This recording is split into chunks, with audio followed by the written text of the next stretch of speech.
Elle a été humiliée devant tout le monde, sans pouvoir réagir. Mais un millionnaire a vu en elle ce que personne n'avait remarqué, et lorsqu'il a retiré sa propre alliance, toute la salle s'est figée. Son geste a changé le destin des deux pour toujours. Marine s'est réveillée avant que le réveil ne sonne, comme cela arrivait toujours ces derniers mois.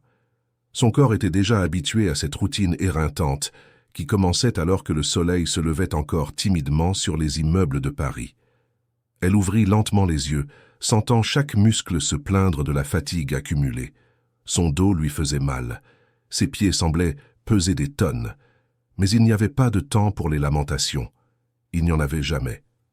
Avec un profond soupir, elle se leva du lit étroit qui partageait la petite chambre avec la vieille commode héritée de sa grand-mère. L'appartement de Belleville était modeste, exigu, mais c'était ce qu'ils avaient. C'était ce qu'elle parvenait à maintenir avec son salaire de serveuse et les pourboires incertains qu'elle recevait au bistrot L'Essence, un restaurant sophistiqué du 8e arrondissement, un endroit où elle servait des gens qui dépensaient en une soirée ce qu'elle mettait des mois à économiser. Marine se dirigea vers la salle de bain en silence, essayant de ne pas réveiller sa mère qui dormait dans la chambre d'à côté. Cécile était de plus en plus fragile. La maladie qui s'était installée dans ses poumons ces dernières années semblait aspirer non seulement l'oxygène, mais aussi l'énergie, la joie, la vie. Les médicaments étaient chers, les consultations constantes, et tout dépendait d'elle. Des épaules menues de Marine, de ses 24 ans vécus avec la responsabilité de quelqu'un qui a déjà affronté le monde entier. Elle regarda son propre reflet dans le miroir taché de la salle de bain. Ses yeux marrons étaient fatigués, avec des cernes discrets que le maquillage tentait de cacher chaque jour. Ses cheveux châtain clair qu'elle portait autrefois lâchés et libres étaient maintenant toujours attachés en un chignon pratique. Il n'y avait pas de temps pour les vanités. Il n'y avait pas de place pour les rêves insensés. Il y avait des factures, il y avait des médicaments, il y avait l'école de commerce qu'elle suivait le soir avec l'espoir de changer un jour cette réalité. Après une douche rapide, Marine enfila l'uniforme noir et blanc exigé par le restaurant. Pantalon de tailleur noir, chemise blanche impeccable, tablier discret. Elle attacha ses cheveux avec soin, appliqua un peu de rouge à lèvres nude et prit le sac usé qu'elle emportait partout. Avant de sortir, elle entra dans la chambre de sa mère. Cécile dormait paisiblement, sa poitrine se soulevant et s'abaissant à un rythme lent. Marine ajusta la couverture sur elle et laissa un mot sur la table de chevet, comme chaque matin. « Maman, il y a un plat au frigo. Prends ton médicament à 10 heures. Appelle-moi si besoin, je t'aime. » Elle embrassa délicatement le front de sa mère et quitta l'appartement, fermant la porte à clé avec le soin habituel. La journée à Paris commençait, grise. Le ciel chargé promettait de la pluie et Marine accéléra le pas jusqu'à l'arrêt de bus. Les rues de Belleville étaient déjà animées, des voitures klaxonnaient, des vendeurs ambulants installaient leurs étals, des gens couraient pour aller au travail. C'était la symphonie chaotique de la grande ville, celle qui ne s'arrêtait jamais, ne respirait jamais, ne se fatiguait jamais. Marine était presque arrivée à l'arrêt quand elle trébucha. La vieille chaussure, à la semelle déjà usée, n'eut pas assez d'adhérence sur une pierre descellée. Elle vacilla, se retint à un poteau et réussit à éviter la chute. Son cœur s'accéléra. Ses mains tremblèrent. C'était un signe. Elle le savait. Chaque fois que quelque chose commençait de travers comme ça, toute la journée suivait le même rythme. Le bus arriva bondé comme toujours. Marine monta, coincée entre des corps en sueur et des sacs à dos lourds. Elle resta debout tout le trajet, s'agrippant à la barre de fer froide et regardant par la fenêtre embuée. La ville défilait en flashs rapides. Immeubles, cités, larges avenues, ruelles étroites, tout mélangé, tout ensemble, tout Paris. Quand elle descendit enfin dans le 8e arrondissement, la différence était frappante. Les rues étaient propres, arborées, silencieuses. Des voitures importées glissaient doucement sur l'asphalte. Des femmes avec des sacs de marque marchaient lentement, comme si elles avaient tout le temps du monde. Marine pressa le pas, se sentant déplacée dans ce décor de luxe. Elle n'appartenait pas à cet endroit. Elle n'y appartiendrait jamais. Elle n'était qu'une travailleuse invisible de plus qui faisait fonctionner ce monde en coulisses. Le bistrot L'Essence était impeccable. Façade moderne, éclairage doux, table aux nappes immaculées. Marine entra par la porte de service, comme toujours, et se dirigea directement vers le vestiaire pour changer de chaussures et prendre la tablette où elle notait les commandes. Elle eut à peine le temps de respirer avant que Simone, la gérante, n'apparaisse, le visage tendu et les lèvres pincées. Simone était une femme d'une quarantaine d'années, trop mince, avec des cheveux blonds platine toujours attachés en un chignon serré. Elle avait des yeux clairs et froids qui ne montraient jamais de chaleur humaine. Elle était efficace, rigide et complètement obsédée par la satisfaction des clients. N'importe quel client, à n'importe quel prix. « Vous êtes en retard, Marine », dit Simone en regardant sa montre avec désapprobation. Marine regarda son propre téléphone. Il était 7h03 du matin. Elle aurait dû être là à 7h précises. 3 minutes. Seulement 3 minutes de retard. « Je suis désolé, Simone. Le bus était très plein et je ne veux pas d'excuses, » la coupa sèchement Simone. « Vous allez vous occuper de la table 12. Ils sont déjà arrivés et attendent. » Marine sentit son estomac se nouer. La table 12 était connue parmi les employés comme la table maudite. Elle était au centre de la salle, bien éclairée, et chaque fois qu'une personne importante ou exigeante arrivait, elle y était dirigée. C'était la table des problèmes, la table des plaintes, la table où rien n'était jamais assez bien. « Entendu », répondit Marine en essayant de garder une voix ferme. Elle se dirigea vers la salle principale, ajustant son tablier et affichant le meilleur sourire qu'elle pouvait. Le bistrot. L'essence était déjà bien remplie. Des cadres prenant leur petit déjeuner avant des réunions importantes, des couples élégants feuilletant les menus, des groupes d'amis riant à voix basse. Et là, à la table 12, se trouvait le couple qui allait faire de cette journée un cauchemar.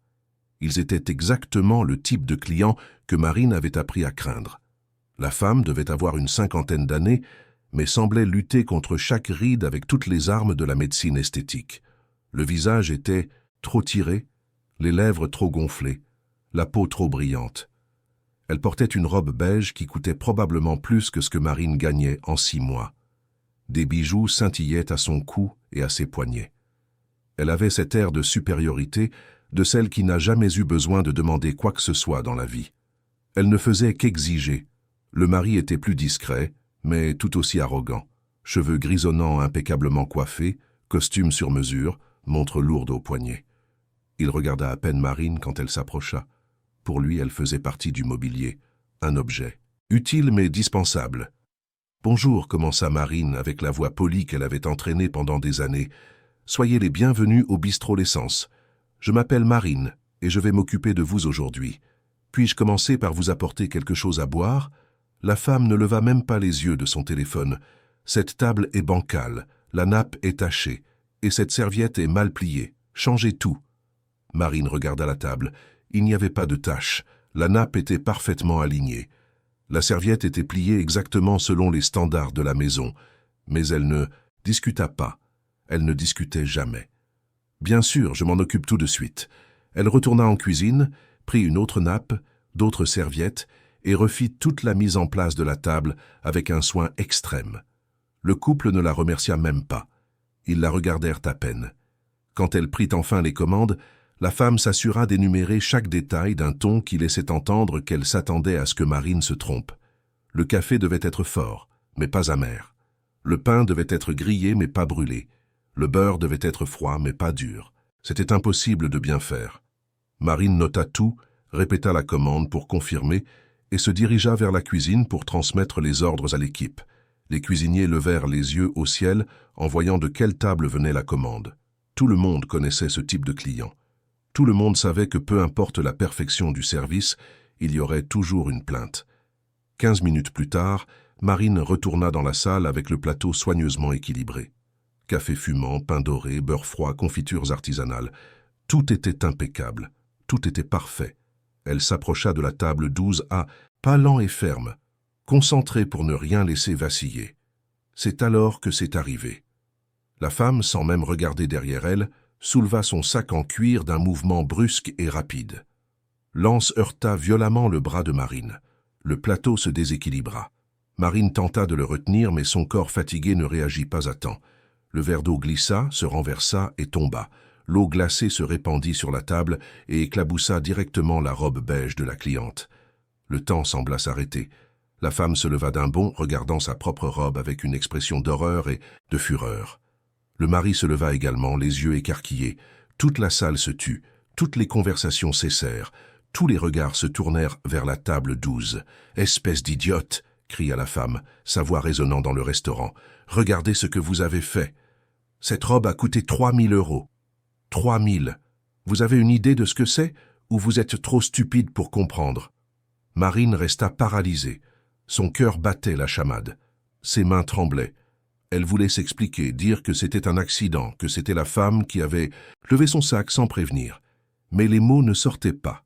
Elle ne pouvait que regarder la robe mouillée et sentir le poids de l'humiliation s'abattre sur elle comme une avalanche. « Je suis vraiment désolée, commença Marine, la voix faible. « Désolée ?» la coupa cruellement la femme. « Vous ne sentez rien du tout. Les gens comme vous ne sentent rien parce qu'ils n'en ont pas la capacité. Vous n'êtes qu'une moins que rien.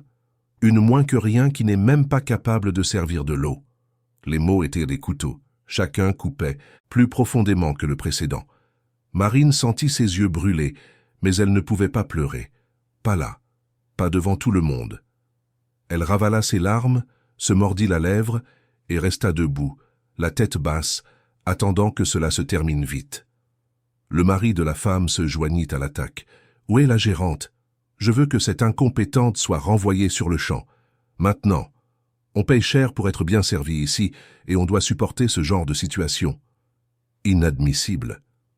Simone arriva en courant, le visage pâle, les mains nerveuses.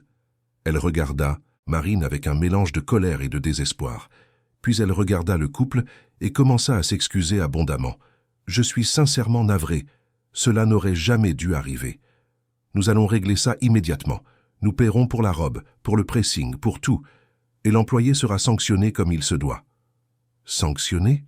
L'homme rit, sarcastique. « Elle doit être renvoyée. Cette incompétente ne peut pas continuer à travailler ici. » Marine sentit le sol se dérober sous ses pieds. Renvoyée. Le mot résonnait dans son esprit comme une condamnation à mort. Sans cet emploi, elle ne pourrait pas payer les médicaments de sa mère. Elle ne pourrait pas payer son école. Elle ne pourrait pas garder leur logement. Tout s'effondrerait. Tout. Elle regarda autour d'elle, cherchant un soutien, un regard de solidarité. Mais tout le monde était silencieux. Certains clients la regardaient avec pitié, d'autres avec indifférence. Personne ne bougeait, personne ne disait rien. Elle était seule, complètement seule. C'est alors qu'il se leva. Marine n'avait même pas remarqué qu'un homme était assis à une table discrète au fond de la salle. Il était seul, vêtu d'un costume gris impeccable, cravate sombre, chaussures brillantes. Il avait les cheveux noirs bien coupés et un visage aux traits marqués. Il devait avoir une trentaine d'années, peut-être un peu plus. Mais ce qui attirait le plus l'attention n'était pas son apparence. C'était sa posture, son calme, son assurance. Il traversa la salle d'un pas ferme et décidé. Il ne courut pas, il ne se pressa pas. Il marcha simplement, comme s'il avait tout à fait le droit d'être là, d'intervenir, de changer le cours de cette situation. Ses yeux étaient fixés sur Marine, uniquement sur elle. Quand il arriva près de la table 12, il s'arrêta. Il regarda le couple avec une expression sereine, mais qui portait en elle quelque chose que personne ici n'oserait défier. Puis, sans dire un mot, il retira de son propre doigt une alliance en or, simple, élégante, discrète. Et d'un geste doux, il prit la main tremblante de Marine et y glissa l'alliance. Toute la salle retint son souffle. « Ce n'est pas une moins que rien, dit-il, la voix ferme et claire, sans laisser de place à la contestation. C'est ma femme. » Marine sentit ses jambes flageoler. Le monde tourna autour d'elle. Cela ne pouvait pas être en train d'arriver. Ce n'était pas réel. Ça n'avait aucun sens. Elle regarda l'alliance à son doigt, puis l'homme à côté d'elle. Il tenait sa main fermement entre les siennes, comme si ce geste était la chose la plus naturelle du monde. La femme à la robe mouillée ouvrit la bouche, mais aucun son n'en sortit. Le mari cligna des yeux plusieurs fois confus. Simone devint livide, les yeux écarquillés. Tout le restaurant était en état de choc absolu. L'homme se tourna vers la gérante. « Combien coûte sa robe ? 3 000 €, n'est-ce pas ? Je vais faire le virement maintenant. Donnez-moi vos coordonnées. » Simone bafouilla. « Non, monsieur, ce n'est pas la peine. »« Si, c'est la peine, la coupa-t-il, poli mais ferme. Ma femme a eu un accident. Je vais en assumer les frais. Mais je tiens à préciser que l'accident a été causé par un mouvement brusque de madame ici présente. » Il regarda la femme qui recula d'un pas. Donc techniquement, la responsabilité n'incombe pas seulement à Marine. Mais je paierai quand même, parce que j'apprécie la paix. Il fit un virement avec son téléphone sur le champ, devant tout le monde. Puis il prit délicatement la main de Marine et commença à se diriger vers la sortie. Marine le suivit comme si elle était en transe. Ses jambes bougeaient toutes seules. Son cœur battait si fort qu'elle pensait que tout le monde pouvait l'entendre. Lorsqu'ils arrivèrent à l'extérieur du restaurant, l'air frais de Paris la frappa comme une gifle. Marine parvint enfin à réaliser ce qui venait de se passer. Elle retira sa main, se libérant de son contact, et fit 2 pas en arrière. Ses yeux étaient écarquillés, remplis de confusion et de peur. « Qu'est-ce que vous avez fait ?» murmura-t-elle, la voix tremblante. « Pourquoi avez-vous fait ça ?» L'homme la regarda avec une expression tranquille. « Parce que c'était trop injuste pour que je reste silencieux. » Marine secoua la tête, incrédule. « Mais vous ne me connaissez pas. Vous m'avez mis une alliance au doigt. Vous avez dit que j'étais votre femme. Ça n'a aucun sens. » « Je sais, admit-il en passant la main dans ses cheveux. Je sais que ça n'a aucun sens. C'était une impulsion. J'étais là, je vous ai vu être humilié de cette façon, et je n'ai tout simplement pas pu laisser faire. Désolé si je vous ai fait peur, ce n'était pas mon intention. » Marine regarda l'alliance qui était encore à son doigt. Elle était lourde, réelle, chère. « Et maintenant ?» demanda-t-elle, la voix faible. « Qu'est-ce que je fais maintenant ?»« Maintenant, vous enlevez l'alliance, vous me la rendez et on reprend le cours de nos vies, » dit-il avec un demi-sourire. « Je m'en vais. Vous retournez au travail, et personne n'a plus jamais besoin de savoir cette histoire. » Marine prit une profonde inspiration, essayant de calmer son cœur. Elle commença à enlever l'alliance, mais s'arrêta à mi-chemin. « Attendez, ils ont vu, tout le monde a vu. La gérante a vu, les clients ont vu. Si je retourne là-bas sans l'alliance, ils sauront que c'était un mensonge. Et ce sera encore pire. » L'homme fronça les sourcils. « Vous croyez ?» Marine hocha la tête, sentant la panique monter. « Ils vont me renvoyer de toute façon. Ils diront que j'ai menti, que j'ai tout manigancé, que je voulais attirer l'attention.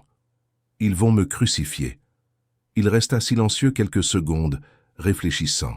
« Alors, que suggérez-vous ?»« Je ne sais pas, » admit Marine, sentant les larmes finalement s'échapper. « Je ne sais rien. Je voulais juste avoir une journée normale. C'est tout. Une journée où personne ne m'humilierait, personne ne me traiterait de moins que rien, personne ne menacerait mon emploi. C'est tout ce que je voulais. » L'homme fit un pas en avant et, avec délicatesse, essuya une larme sur sa joue avec son pouce. « Désolé. Je voulais seulement aider. Vraiment. » Marine le regarda dans les yeux pour la première fois. Ils étaient sombres, profonds, sincères. Il y avait quelque chose en eux qui lui faisait croire qu'il était vraiment honnête. Que ce n'était pas un jeu, pas un canular, c'était juste un homme qui avait vu quelque chose d'injuste et avait essayé de le réparer. De la manière la plus folle possible, mais il avait essayé. « Comment vous appelez-vous » demanda Marine, la voix plus calme maintenant. « Gabriel, » répondit-il. « Gabriel Fournier. »« Je suis Marine. »« Marine Dubois, » dit-elle, même si elle savait qu'il le savait probablement déjà après le scandale à l'intérieur. « Enchanté, Marine. » Gabriel lui tendit la main, officiellement, cette fois. Marine lui serra la main, sentant la fermeté de sa poigne. « Et maintenant, Gabriel, qu'est-ce qu'on fait ?»« Maintenant, » souffla Gabriel. « Maintenant, on réfléchit à une solution, ensemble. » Et c'est ainsi, à ce moment improbable, en cette matinée chaotique à Paris, que Marine et Gabriel commencèrent une histoire qu'aucun d'eux n'aurait pu imaginer. Une histoire qui commença par un mensonge, une alliance et un geste de protection qui allait tout changer. Marine rentra chez elle en milieu d'après-midi, encore étourdie par tout ce qui s'était passé.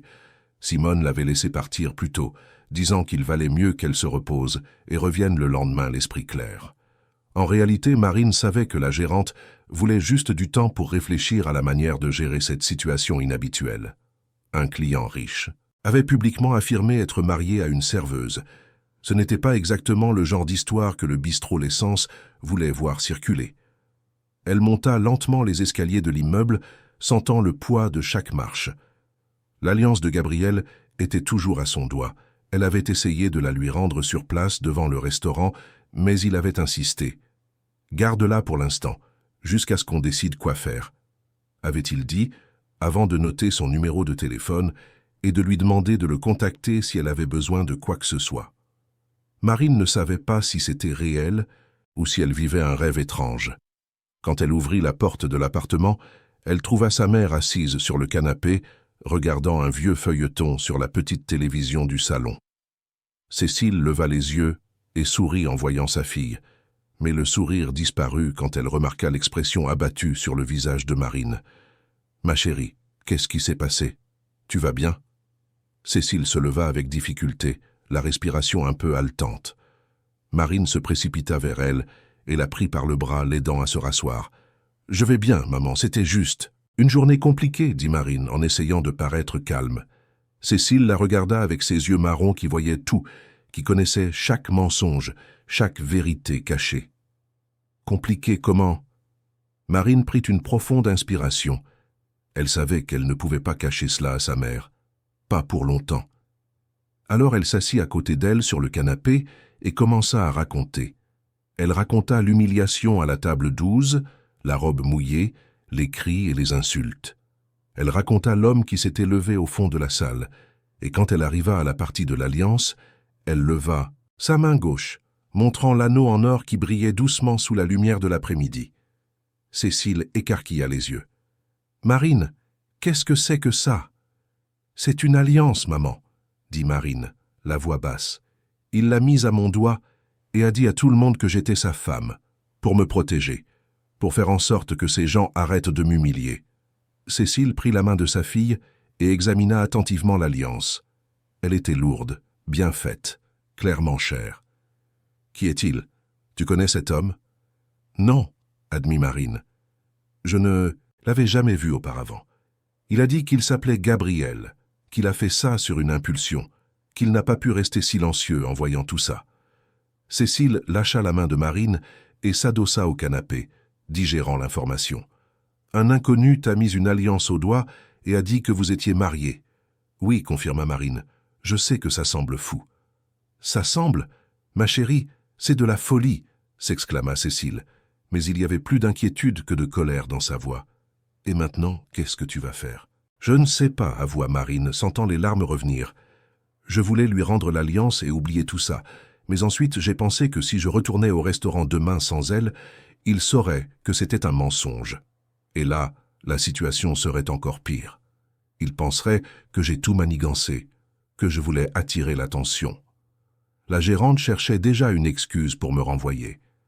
Si je lui donne cette munition, c'est fini. » Cécile resta silencieuse quelques secondes, les yeux fixés sur la télévision sans vraiment rien voir. Marine connaissait cette expression. C'était l'expression de sa mère lorsqu'elle cherchait des solutions, des issues, des moyens de protéger sa fille. Il en avait toujours été ainsi. Même malade, même faible, Cécile essayait toujours de trouver un moyen de prendre soin de Marine.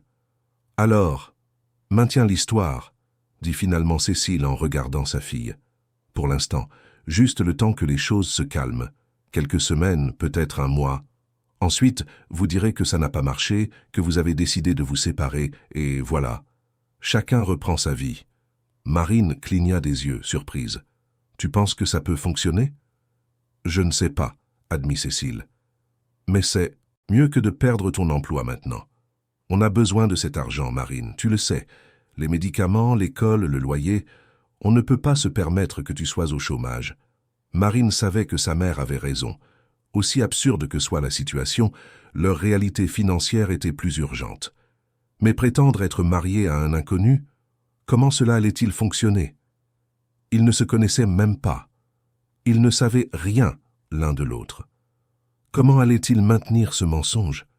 Cécile sembla lire les pensées de sa fille. « Tu vas devoir lui parler. » À ce Gabriel, mettre les détails au point, concocter une histoire. Si vous devez maintenir cette farce, il faut le faire correctement. Sinon, ça s'effondrera à la première question. Marine hocha la tête, encore en train de tout digérer. C'était vrai. Elle prit son téléphone et regarda le numéro que Gabriel avait enregistré. Juste le nom, Gabriel. Rien de plus. Elle tapa un message rapide. Salut, Gabriel. C'est Marine. On a besoin de parler. Demain, c'est possible? Elle hésita avant d'appuyer sur envoyer, mais finit par le faire. La réponse fut quasi instantanée. Bien sûr. Je passe te prendre à 9h. Donne-moi ton adresse. Marine envoya l'adresse de l'immeuble de Belleville et rangea son téléphone. C'était fait. Demain, elle aurait une conversation avec un inconnu sur la façon de prétendre être mariée avec lui. La vie avait vraiment cessé d'avoir un sens. Cette nuit-là, Marine ne parvint presque pas à dormir. Elle se tourna et se retourna dans son lit, regardant le plafond, imaginant 1000 scénarios différents. Et si tout cela était une mauvaise blague? Et si Gabriel était une sorte de fou? Et s'il voulait quelque chose en retour? Son esprit n'arrêtait pas de créer des possibilités, chacune plus effrayante que la précédente. Mais au fond, quelque chose en elle lui disait que Gabriel était sincère, qu'il avait vraiment agi sur une impulsion, qu'il n'y avait pas d'arrière-pensée. Le lendemain matin, Marine se réveilla tôt, prit sa douche et enfila un jean et un simple chemisier. Ce n'était pas un jour de travail, donc pas besoin de l'uniforme. Elle se maquilla légèrement, attacha ses cheveux en queue de cheval et attendit. À 9h précises, son téléphone sonna. « Je suis en bas. » Marine descendit les escaliers, le cœur battant la chamade. Quand elle arriva devant la porte de l'immeuble, elle vit une voiture noire garée devant. Une belle berline, discrète mais clairement chère. Gabriel était adossé au capot, les mains dans les poches de son pantalon, vêtu d'un jean et d'une chemise blanche. Il semblait plus jeune ainsi, plus accessible. Quand il vit Marine, il sourit. « Bonjour », dit-il en lui ouvrant la portière passager. « Bonjour », répondit Marine, en montant dans la voiture. Ils roulèrent en silence pendant quelques minutes. Marine regardait par la fenêtre, voyant la ville se réveiller. Paris était toujours comme ça, ne s'arrêtant jamais. Il y avait toujours quelqu'un qui courait. Quelque part, toujours quelque chose qui se passait. C'était réconfortant d'une certaine manière, savoir que la vie continuait, indépendamment du chaos personnel. « J'ai pensé qu'on pourrait parler dans un endroit calme », dit Gabriel, rompant le silence. « Je connais un café sympa dans le Marais, on pourra y être tranquille. » Marine hocha la tête. « D'accord. » 15 minutes plus tard, ils étaient assis dans un petit café chaleureux, avec des murs en briques et des plantes suspendues au plafond. L'odeur de café frais emplissait l'air. Gabriel commanda un café noir et un croissant. Marine commanda un cappuccino et une tartine. Quand les commandes arrivèrent, ils restèrent silencieux quelques secondes de plus, ne sachant ni l'un ni l'autre comment commencer cette conversation. « Alors ?»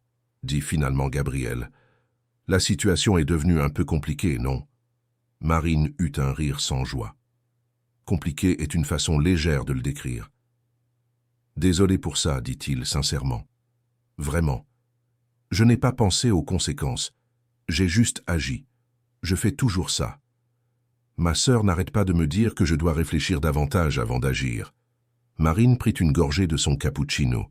« Tu as une sœur ?»« Oui. Isabelle. Elle a 2 ans de moins que moi. Étudiante, bordélique. Parle trop. » Gabriel sourit en parlant de sa sœur. C'était un sourire sincère, plein d'affection. « Et toi, tu as des frères et sœurs ?»« Non. Juste ma mère et moi, » répondit Marine. « Mon père est parti quand j'étais enfant. Il n'est jamais revenu. Alors on a toujours été que toutes les deux. »« Ça doit être difficile, » dit Gabriel, la voix douce. « Ça l'est, » admit Marine. « Surtout maintenant. Ma mère est malade, un problème au poumon. Les médicaments sont chers, les médecins aussi, c'est pour ça que je travaille au restaurant et que je vais à l'école le soir. J'ai besoin d'économiser de l'argent. J'ai besoin de m'assurer qu'elle a tout ce dont elle a besoin. » Gabriel resta silencieux, la regardant avec une expression que Marine ne pouvait pas déchiffrer. Ce n'était pas de la pitié, c'était quelque chose de plus profond, du respect peut-être, de l'admiration. « Tu es très forte, Marine. »« Je ne suis pas forte, » dit-elle en secouant la tête. « Je fais juste ce qui doit être fait. N'importe qui le ferait. » « Ce n'est pas vrai, contesta Gabriel. Beaucoup de gens abandonneraient. Beaucoup de gens rejetteraient la faute sur le monde et arrêteraient d'essayer. Mais pas toi, tu continues. C'est ça la force. » Marine sentit son visage chauffer. Elle n'était pas habituée aux compliments. Elle n'était pas habituée à ce que quelqu'un lui prête vraiment attention. « Et toi, pourquoi étais-tu seule dans ce restaurant hier? Tu n'avais pas de travail? D'engagement? Gabriel eut un sourire en coin. J'étais censé être à une réunion ennuyeuse avec des investisseurs. Mais j'ai trouvé une excuse et je suis allé manger quelque chose avant. Je voulais réfléchir un peu. J'ai fini par être témoin de ce désastre et, bon, tu connais la suite. Tu travailles dans quoi? Demanda Marine, curieuse. Je gère quelques affaires de ma famille, expliqua Gabriel, sans entrer dans les détails. C'est compliqué. Ça implique beaucoup de bureaucratie, beaucoup de politique interne. Parfois, c'est fatigant. Marine sentit qu'il ne voulait pas trop en parler, alors elle n'insista pas. D'accord. Alors, à propos d'hier, on doit décider quoi faire. Oui, acquiesça Gabriel. Ta mère est au courant? Elle l'est, et elle a suggéré qu'on maintienne la farce pendant un certain temps. Juste le temps que les choses se calment. Quelques semaines, peut-être un mois. Ensuite, on dit que ça n'a pas marché et chacun reprend sa vie. Gabriel réfléchit quelques secondes. Ça a du sens, mais si on fait ça, il faut le faire correctement. Concocter une histoire. Avoir des détails en commun, sinon la première personne qui posera une question se rendra compte que c'est un mensonge. Marine hocha la tête. C'est vrai. Alors, comment on s'est rencontrés? On peut dire qu'on s'est rencontrés dans un café, suggéra Gabriel. Pas besoin que ce soit élaboré. Parfois, la simplicité fonctionne mieux. Tu étudiais, je travaillais sur mon ordinateur portable. On a commencé à discuter et on est devenus amis. Puis c'est devenu une romance. Et ça fait combien de temps qu'on est ensemble? 6 mois, proposa Gabriel. Assez longtemps pour que ce soit sérieux, mais pas au point que les gens attendent des détails très spécifiques. Et pourquoi on a gardé ça secret? Parce que tu voulais être sûr avant d'en parler à qui que ce soit, dit Gabriel. Tu es réservé, tu n'aimes pas exposer ta vie, j'ai respecté. Ça? Marine sourit. Tu es doué pour ça. Pourquoi? Pour inventer des histoires. Gabriel rit. Je ne sais pas si c'est un compliment ou une accusation. Les deux, plaisanta Marine, et elle réalisa que pour la première fois depuis la veille, elle se détendait.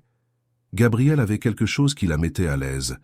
Ce n'était pas seulement son apparence ou sa posture, c'était sa façon de parler, de regarder, d'écouter. Il semblait sincèrement intéressé. Il semblait s'en soucier. Ils passèrent plus d'1 heure dans ce café, à discuter, à ajuster les détails, à rire de situations absurdes. Marine parla de son école, de ses rêves d'avoir un jour sa propre entreprise. Gabriel parla de son enfance dans une grande famille, de sa grand-mère qu'il adorait, de la pression de gérer les attentes. Plus il parlait, plus Marine réalisait que Gabriel n'était pas seulement un homme riche qui avait fait un geste impulsif. C'était quelqu'un de réel, quelqu'un avec des problèmes, des peurs, des rêves. Quand ils sortirent enfin du café, le soleil était déjà haut dans le ciel de Paris. Gabriel la ramena chez elle, mais avant qu'elle ne descende de la voiture, il lui tint la main 1 seconde. « Marine, dit-il sérieusement, si à un moment donné tu veux abandonner cette farce, dis-le-moi. Sans engagement, sans culpabilité. On arrête et c'est tout. Je ne veux pas que tu te sentes piégée là-dedans. » Marine le regarda, surprise par sa sincérité. « Merci, vraiment. Ça signifie beaucoup. » Les jours suivants, la routine de Marine changea. Gabriel se mit à passer la prendre tous les matins pour l'emmener au travail. Au début, elle protesta, disant que ce n'était pas nécessaire, qu'elle pouvait prendre le bus comme elle l'avait toujours fait. Mais il insista, disant que s'ils étaient un faux couple, ils devaient agir comme un vrai couple, du moins en public. Au restaurant, l'histoire se répandit comme une traînée de poudre. Tout le monde était au courant de la scène de la table 12. Tout le monde avait vu l'homme élégant mettre l'alliance à la main de Marine. Ses collègues la regardaient avec un mélange de curiosité, d'envie et de respect. Simone, la gérante, devint plus prudente, plus polie. Après tout, Marine n'était plus une simple serveuse. C'était la femme de quelqu'un d'important. Marine détestait ça. Elle détestait être traitée différemment à cause d'un mensonge. Mais en même temps, elle ne pouvait nier que c'était un soulagement de ne plus être constamment rabaissée. Les gens réfléchissaient à 2 fois avant de lui parler de manière irrespectueuse. Et cela, aussi mal que ce soit, lui apportait un sentiment de dignité qu'elle n'avait pas eu depuis longtemps. Gabriel commença aussi à apparaître au restaurant quelques fois par semaine. Il déjeunait seul à une table discrète, mais demandait toujours que Marine s'occupe de lui. Il parlait à voix basse, riait de blagues que seul comprenait, construisant une façade convaincante. Et ce à quoi Marine ne s'attendait pas, c'est que cela devienne sa partie préférée de la journée. Parler avec Gabriel, rire avec lui, sentir que, du moins pendant ces moments, elle n'était pas seule. Un après-midi, après son service, Gabriel l'invita à dîner. Pas dans un restaurant chic, mais dans un marché de rue à Ménilmontant. Marine trouva cela étrange au début, mais accepta. Quand ils arrivèrent, elle comprit pourquoi. Le marché était animé, plein d'étals de nourriture, de musique live, de gens de toutes sortes. C'était réel. C'était authentique. C'était Paris sans phare. Ils mangèrent des crêpes, burent du cidre, se promenèrent entre les étals en regardant l'artisanat. Gabriel lui acheta des boucles d'oreilles bon marché à un stand de bijoux, disant que c'était pour maintenir la farce. Mais Marine remarqua quelque chose dans son regard quand il lui mit les boucles d'oreilles. Ce n'était pas une farce. C'était réel, du moins à ce moment-là. Quand ils s'assirent sur un banc pour se reposer, Marine eut enfin le courage de poser la question qui lui brûlait les lèvres depuis des jours. « Gabriel, pourquoi as-tu vraiment fait ça? Au restaurant. Pourquoi t'es-tu impliqué ?» Gabriel resta silencieux, regardant l'agitation du marché. « J'avais une amie. » Commença-t-il la voix basse. « À l'université. Elle travaillait comme serveuse pour payer ses études. Un jour, elle a été humiliée par un client, traitée d'idiote, d'incompétente, d'inutile. Elle a pleuré tout le chemin du retour, et le lendemain, elle s'est suicidée. » Marine sentit l'air lui manquer. Gabriel. « Je n'ai rien pu faire à l'époque, » continua-t-il. « Je n'étais pas là. Je n'ai pas vu ce qui s'est passé. Je ne l'ai su qu'après. Et je me suis toujours demandé si quelqu'un l'avait défendue ce jour-là, si quelqu'un lui avait montré qu'elle avait de la valeur, peut-être que les choses auraient été différentes. Alors quand je t'ai vu là, traité de cette façon, je n'ai tout simplement pas pu rester sans rien faire. Pas encore une fois. » Marine sentit les larmes couler. Elle ne savait pas quoi dire. Il n'y avait pas de mots justes. Alors elle prit simplement la main de Gabriel et resta là, en silence, à côté de lui. Et à ce moment-là, sous les lumières du marché de rue, entouré par le bruit de la ville, quelque chose changea. La farce commença à se fissurer. Et en dessous, quelque chose de vrai commença à grandir. La semaine suivante apporta un changement que Marine n'était pas prête à affronter. Gabriel l'appela un jeudi soir, la voix mêlée de nervosité et d'excuses.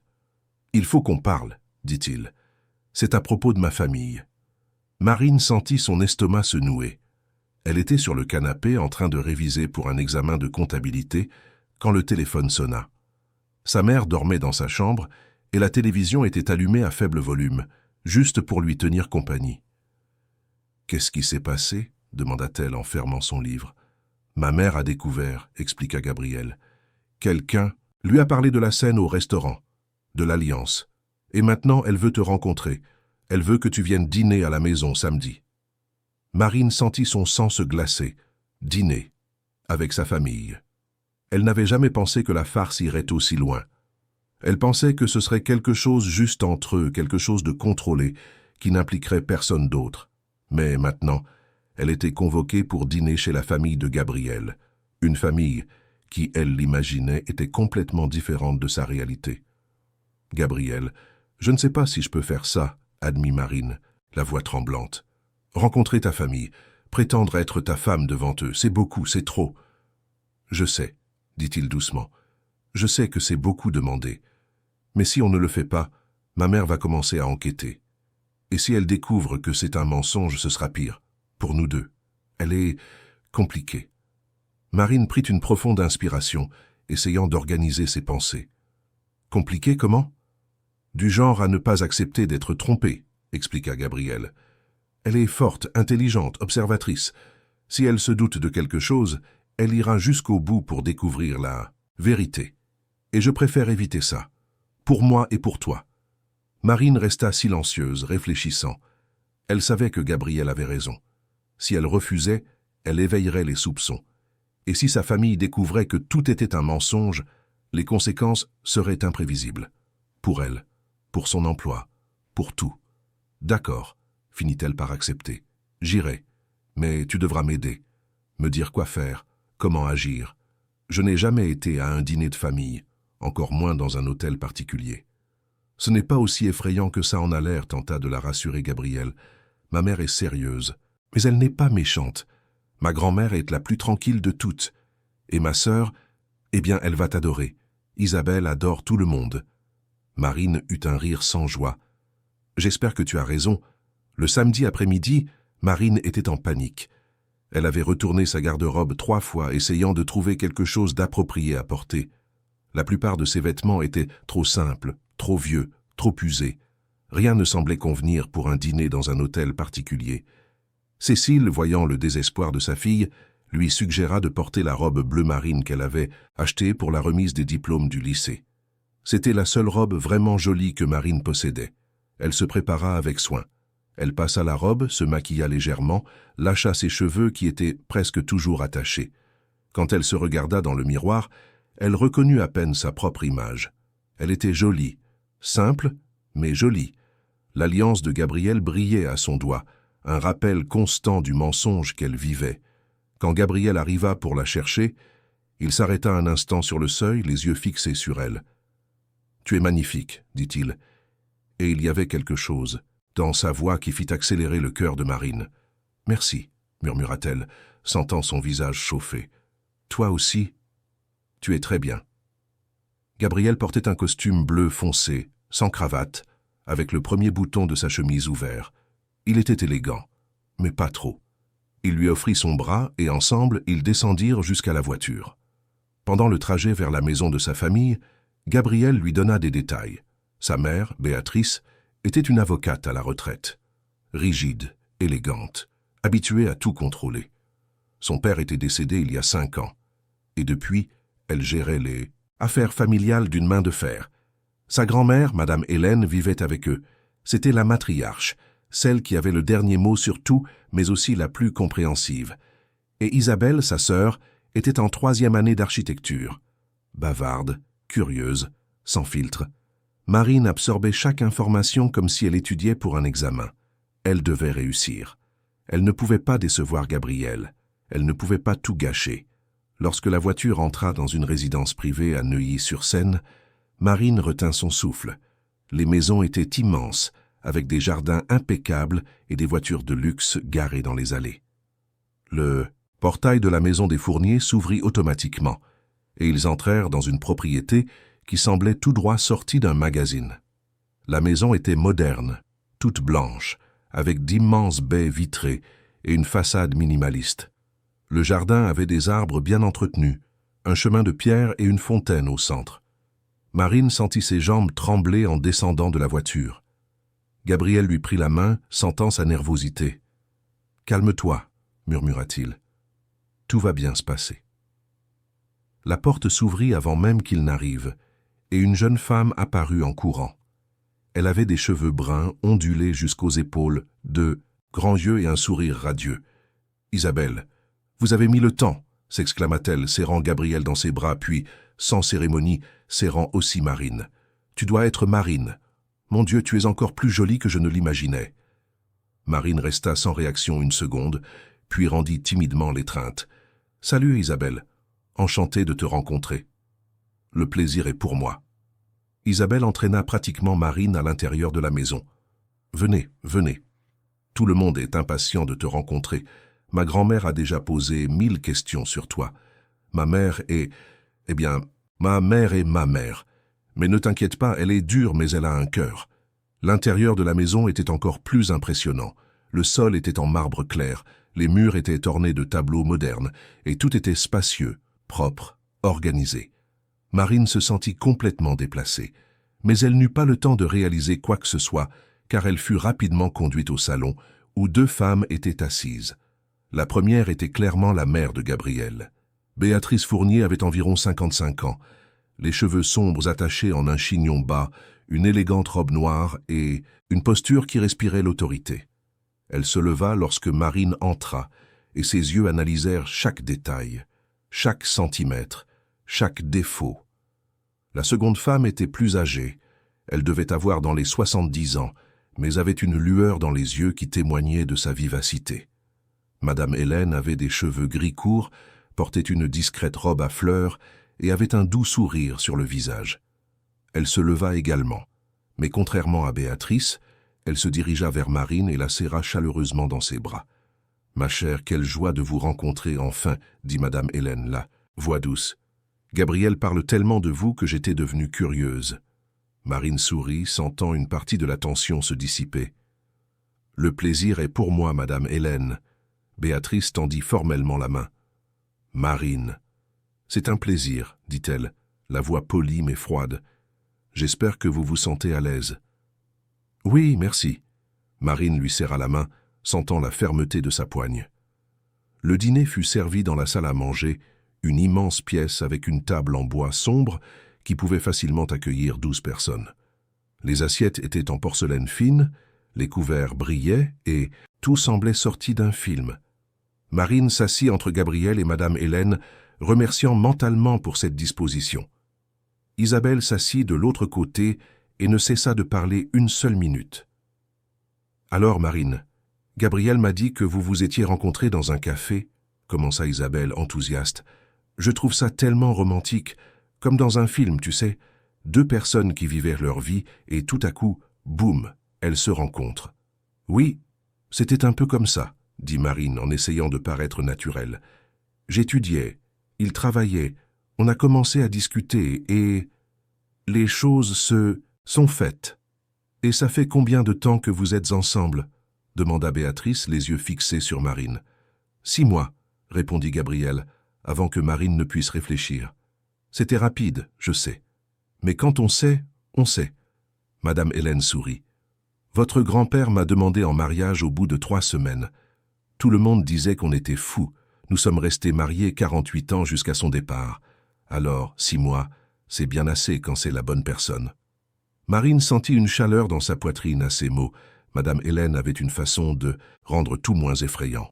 « Et dites-moi, Marine, » continua Béatrice en coupant délicatement le saumon dans son assiette, « que faites-vous dans la vie ?»« Je suis serveuse dans un restaurant, » répondit Marine, sentant le poids du mot, « et je suis des cours en école de commerce le soir. »« École de commerce, » répéta Béatrice pensive. « Intéressant. Avez-vous des projets pour après votre diplôme ?»« Oui, » dit Marine, sentant un courage inattendu grandir en elle. « Je veux créer ma propre entreprise. Quelque chose axé sur la formation professionnelle des femmes. Souvent, les femmes en situation difficile n'ont pas l'opportunité de se qualifier. Je veux créer un espace qui offre cela. » Béatrice la regarda avec quelque chose qui ressemblait à du respect. « C'est un projet noble. »« Et réaliste, » compléta Marine. « Ce n'est pas seulement de la bonté, c'est une nécessité. Le marché a besoin de personnes qualifiées, et il y a beaucoup de femmes avec un potentiel qui n'ont besoin que d'une chance. » Isabelle applaudit. « Tu vois, maman, je t'avais dit qu'elle était incroyable. » La conversation se poursuivit pendant le dîner. Isabelle racontait des histoires drôles de l'université. Madame Hélène partageait des souvenirs du passé. Gabriel participait avec des commentaires occasionnels, mais la plupart du temps, il observait simplement Marine interagir avec sa famille. Et Marine, à sa propre surprise, s'en sortait. Elle discutait, riait, était elle-même. Elle n'avait pas besoin de prétendre être quelqu'un qu'elle n'était pas. Et cela, d'une certaine manière, rendait le mensonge moins lourd. Après le dîner, quand tout le monde se dirigea vers le salon pour prendre un café, Madame Hélène appela Marine pour voir le jardin. Elles sortirent toutes les deux par la porte vitrée et marchèrent jusqu'au jardin illuminé. La nuit était agréable, avec une brise douce qui faisait bouger les arbres. « Vous êtes différente de ce à quoi je m'attendais, » dit Madame Hélène en regardant les étoiles. Marine sentit son cœur s'accélérer. « Différente comment ? Plus authentique. » Madame Hélène la regarda avec un sourire bienveillant. « Plus vrai. Gabriel a déjà amené d'autres filles ici, toutes essayant d'impressionner, toutes essayant d'être ce qu'elles pensaient que nous voulions voir. Mais pas vous. Vous êtes vous-même. Et c'est rare. » Marine ne savait pas quoi dire. « Merci » fut tout ce qu'elle réussit à articuler. Madame Hélène prit la main de Marine et la serra doucement. « Je ne sais pas ce qui se passe entre vous deux, mais je vois la façon dont il vous regarde, et je vois la façon dont vous le regardez quand vous pensez que personne ne vous voit. Quoi que ce soit, c'est réel. Ne laissez pas la peur gâcher ça. » Marine sentit les larmes menacées de couler. Madame Hélène savait-elle? Se doutait-elle? Ou donnait-elle simplement un conseil basé sur ce qu'elle voyait? Avant qu'elle ne puisse répondre, Gabriel apparut à la porte.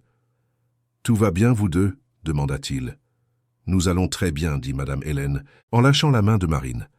On discute juste de la vie. Rentré, il commence à faire frais. Sur le chemin du retour, Marine était silencieuse. Gabriel conduisait tranquillement, mais elle sentait qu'il était tendu. Finalement, elle rompit le silence. « Ta grand-mère est incroyable. Elle l'est, acquiesça Gabriel, et elle t'a apprécié. Je l'ai vue. Et ta mère ?» Gabriel rit. « Ma mère n'apprécie personne du premier coup. Mais elle t'a respecté, et c'est un grand pas. » Marine regarda par la fenêtre, voyant Paris défiler en lumières et en ombres. Et Isabelle, c'est impossible de ne pas l'aimer. C'est un ouragan, admit Gabriel, mais c'est une bonne personne, elle a un cœur énorme. Ils restèrent silencieux quelques minutes de plus, jusqu'à ce que Gabriel se gare devant l'immeuble de Marine. Avant qu'elle ne descende, il lui tint la main. « Merci pour aujourd'hui, tu as été incroyable, vraiment. » Marine le regarda, dans ses yeux sombres qui semblaient voir au-delà de la surface. « J'ai juste été moi-même. »« Je sais, » dit Gabriel en souriant, « et c'est pour ça que ça a fonctionné. » Marine descendit de la voiture et monta à son appartement, le cœur toujours battant la chamade. Quand elle entra, elle trouva sa mère réveillée, attendant avec anxiété. « Alors, comment ça s'est passé ?» Marine se laissa tomber sur le canapé à côté d'elle. C'était étrange, c'était effrayant, et c'était bien, c'était vraiment bien, maman. Cécile sourit, caressant les cheveux de sa fille. « Je savais que tu y arriverais. » Mais Marine ne raconta pas à sa mère la conversation avec Madame Hélène, les mots qui résonnaient dans son esprit. Quoi que ce soit, c'est réel. Ne laissez pas la peur gâcher ça. Parce que Marine commençait à réaliser que peut-être la grand-mère de Gabriel avait raison. Peut-être qu'à un moment donné, au milieu de cette farce, quelque chose de réel avait commencé à grandir. Et c'était terrifiant et excitant à la fois. Les jours suivants, la routine continua. Gabriel passait la prendre pour aller au travail. Ils déjeunaient ensemble parfois. Ils parlaient de tout et de rien. Et chaque jour, Marine sentait la distance entre eux diminuer. Les rires devenaient plus sincères, les silences plus confortables, les regards duraient plus longtemps. Jusqu'à ce qu'un jour, en sortant du restaurant, Gabriel lui suggère d'aller se promener au parc des Buttes-Chaumont. C'était un samedi après-midi, et le parc était rempli de gens qui couraient, faisaient du vélo, pique-niquaient. Ils marchèrent côte à côte, sans se presser, profitant simplement du moment.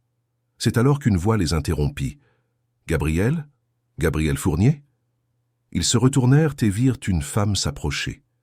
Elle était grande, blonde, avec de longs cheveux lisses, vêtue de vêtements de marque et de lunettes de soleil chair. Elle avait un sourire aux lèvres, mais quelque chose dans ce sourire ne semblait pas sincère. Marine sentit Gabriel se tendre à côté d'elle. « Patricia », dit Gabriel, la voix neutre. Marine sentit son estomac se nouer. Patricia, l'ex-fiancée. Gabriel l'avait mentionné brièvement, disant que leur relation s'était terminée il y a près d'un an, mais il n'était pas entré dans les détails. Et maintenant, elle était là, devant eux, avec ce sourire qui n'atteignait pas les yeux. « Ça fait longtemps, n'est-ce pas ?» dit Patricia en enlevant ses lunettes. « Et qui est-ce ?»« Marine, » répondit Gabriel, en passant son bras autour de la taille de Marine. « Ma femme. » Patricia cligna des yeux, surprise. « Femme ?» répéta-t-elle en regardant l'alliance à la main de Marine. « Waouh! Tu n'as pas perdu de temps. »« Les choses arrivent, » dit Gabriel froidement. Patricia regarda Marine de haut en bas, analysant chaque détail.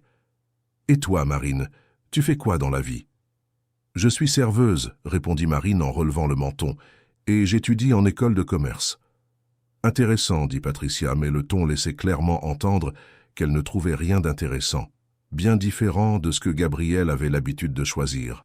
« Les gens changent, » dit Gabriel en tirant doucement Marine. « C'était bien de te voir, Patricia, on doit y aller. » Ils s'éloignèrent, mais Marine sentit les yeux de Patricia river sur elle. Cette femme ne l'avait pas du tout appréciée, et Marine était certaine que ce ne serait pas leur dernière rencontre.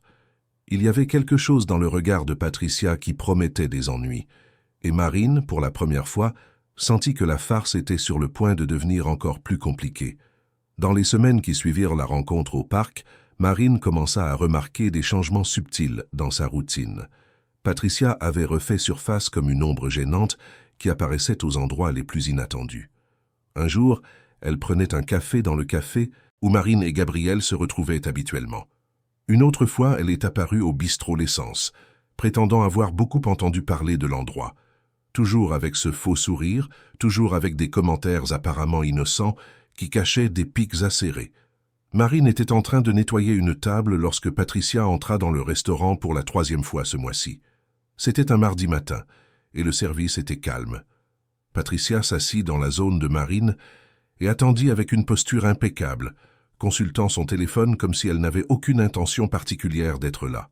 « Bonjour », salua Marine en gardant son professionnalisme. « Bienvenue à nouveau au bistrot L'Essence. Puis-je commencer par vous apporter quelque chose à boire ?» Patricia la regarda avec un sourire qui n'atteignait pas ses yeux. « Bonjour, Marine. Un jus vert, s'il vous plaît. Et dites-moi, comment parvenez-vous à concilier travail, études et mariage? Ça doit être épuisant. » Marine sentit la provocation mais ne mordit pas à l'hameçon. « On s'organise. Quand on veut, on peut toujours. »« C'est inspirant, » dit Patricia, le ton chargé de sarcasme. « Vous savez, je me demande comment Gabriel gère ce changement si radical dans son style de vie. Il a toujours été habitué à un certain standard. Dîner dans des clubs, voyages internationaux, événements sociaux. Ça doit être difficile pour lui de s'adapter à, disons, une réalité plus simple. » Marine serra la tablette entre ses mains, mais garda une voix calme. « Je pense que quand on aime vraiment quelqu'un, ce qui compte n'est pas l'endroit où l'on est, mais avec qui on est. » Patricia eut un petit rire, un son sans humour. « C'est romantique. Mais l'amour, ma chère, n'est pas toujours suffisant. Surtout quand les différences sont si grandes. Gabriel et moi étions parfaits l'un pour l'autre. Même éducation, même cercles sociaux, même valeurs. C'est pour ça que ça a duré si longtemps. Mais parfois, les gens font des erreurs, prennent des décisions impulsives qu'ils regrettent ensuite. » Marine sentit le sang lui monter à la tête, mais se força à sourire poliment. « Je vais chercher votre jus. » Elle se dirigea vers la cuisine, le cœur battant la chamade. Les mots de Patricia résonnaient dans son esprit comme un poison lent. Décision impulsive, regret. Était-ce vrai? Gabriel regretterait-il de l'avoir protégé ce jour-là? D'avoir commencé toute cette farce? Marine secoua la tête, essayant de chasser les pensées négatives. Elle ne pouvait pas laisser Patricia lui monter à la tête. Elle ne pouvait pas laisser cette femme gagner. Quand elle revint avec le jus, Patricia continua ses commentaires subtils tout au long du repas. Elle posa des questions sur la famille de Marine, sur sa mère malade, toujours avec ce ton de fausse préoccupation qui montrait clairement qu'elle ne cherchait qu'à recueillir des informations. Marine répondit le strict minimum, en gardant une posture professionnelle. Mais lorsque Patricia partit enfin, elle se sentit comme si elle avait couru un marathon. Le soir, à l'école, Marine eut du mal à se concentrer sur son cours de gestion des ressources humaines. Les mots de Patricia revenaient comme un disque rayé. Différence très grande. Regret. Elle prit son téléphone et envoya un message à Gabriel. « On peut se parler après mon cours? J'ai besoin de te dire quelque chose. » La réponse fut rapide. « Bien sûr, je passe te prendre à 10 heures. Ne t'inquiète pas. » Quand Gabriel la récupéra devant l'école, Marine monta dans la voiture et s'effondra. Elle lui raconta tout sur Patricia, sur ses visites constantes au restaurant, sur ses commentaires venimeux. Gabriel écouta tout en silence, la mâchoire serrée, les mains crispées sur le volant. « Elle n'a pas le droit de te faire ça, dit-il finalement, la voix basse mais pleine d'une colère contenue. Je vais lui parler. Je vais lui faire comprendre que ça doit cesser. » « Non. » Marine lui attrapa le bras. « Ne lui parle pas. C'est exactement ce qu'elle veut. Elle veut créer un drame, te faire courir après elle, prouver qu'elle a encore du pouvoir sur toi. Si tu la confrontes, tu lui donneras l'attention qu'elle recherche. » Gabriel regarda Marine, impressionné. « Quand es-tu devenue si sage? »« Je ne suis pas sage. » Marine eut un demi-sourire. « J'ai juste appris à reconnaître les jeux de manipulation. J'ai déjà eu affaire à des clients comme ça au restaurant, des gens qui provoquent juste pour te voir perdre patience. La meilleure réponse est de ne pas réagir. » Gabriel prit une profonde inspiration, essayant de se calmer. « D'accord, je ne lui parlerai pas. Mais si elle continue à t'embêter, dis-le-moi, s'il te plaît. » Marine hocha la tête, et ils restèrent silencieux quelques minutes. Puis Gabriel suggéra d'aller manger quelque chose. Pas dans un restaurant chic, mais dans un snack ouvert 24 heures sur 24 près des Champs-Élysées.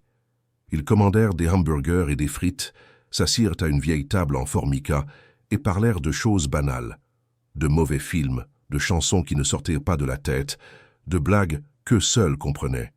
Et peu à peu, Marine sentit la tension s'en aller. Avec Gabriel, tout devenait plus léger, plus facile, plus réel. Pendant ce temps, des changements se produisaient au bistrot L'Essence.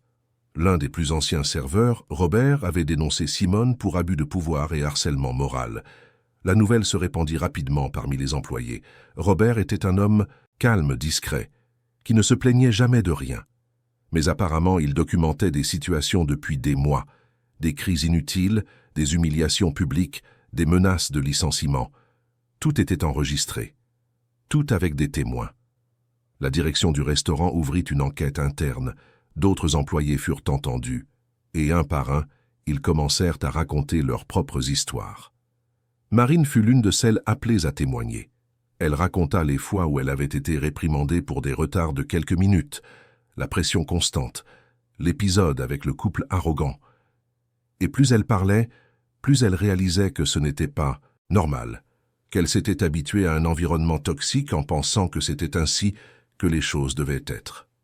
2 semaines plus tard, Simone fut démise de ses fonctions, et à la surprise de tous, Marine fut invitée à assumer temporairement le poste de superviseur du service.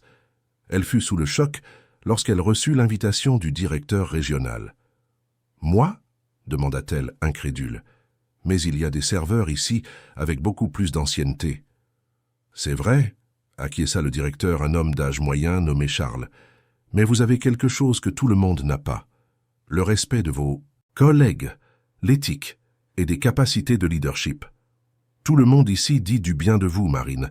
Ils disent que vous êtes juste, que vous aidez ceux qui en ont besoin, que vous n'écrasez personne pour grimper. Ces qualités sont rares. » Marine accepta la proposition, le cœur partagé entre la joie et la peur. C'était une opportunité incroyable, un bond dans sa carrière, plus d'argent. Mais c'était aussi une énorme responsabilité. Et si elle échouait? Et si elle n'était pas assez bonne? Gabriel célébra la nouvelle en l'emmenant dîner dans un restaurant japonais discret. « Tu le mérites » dit-il en levant son verre de saké.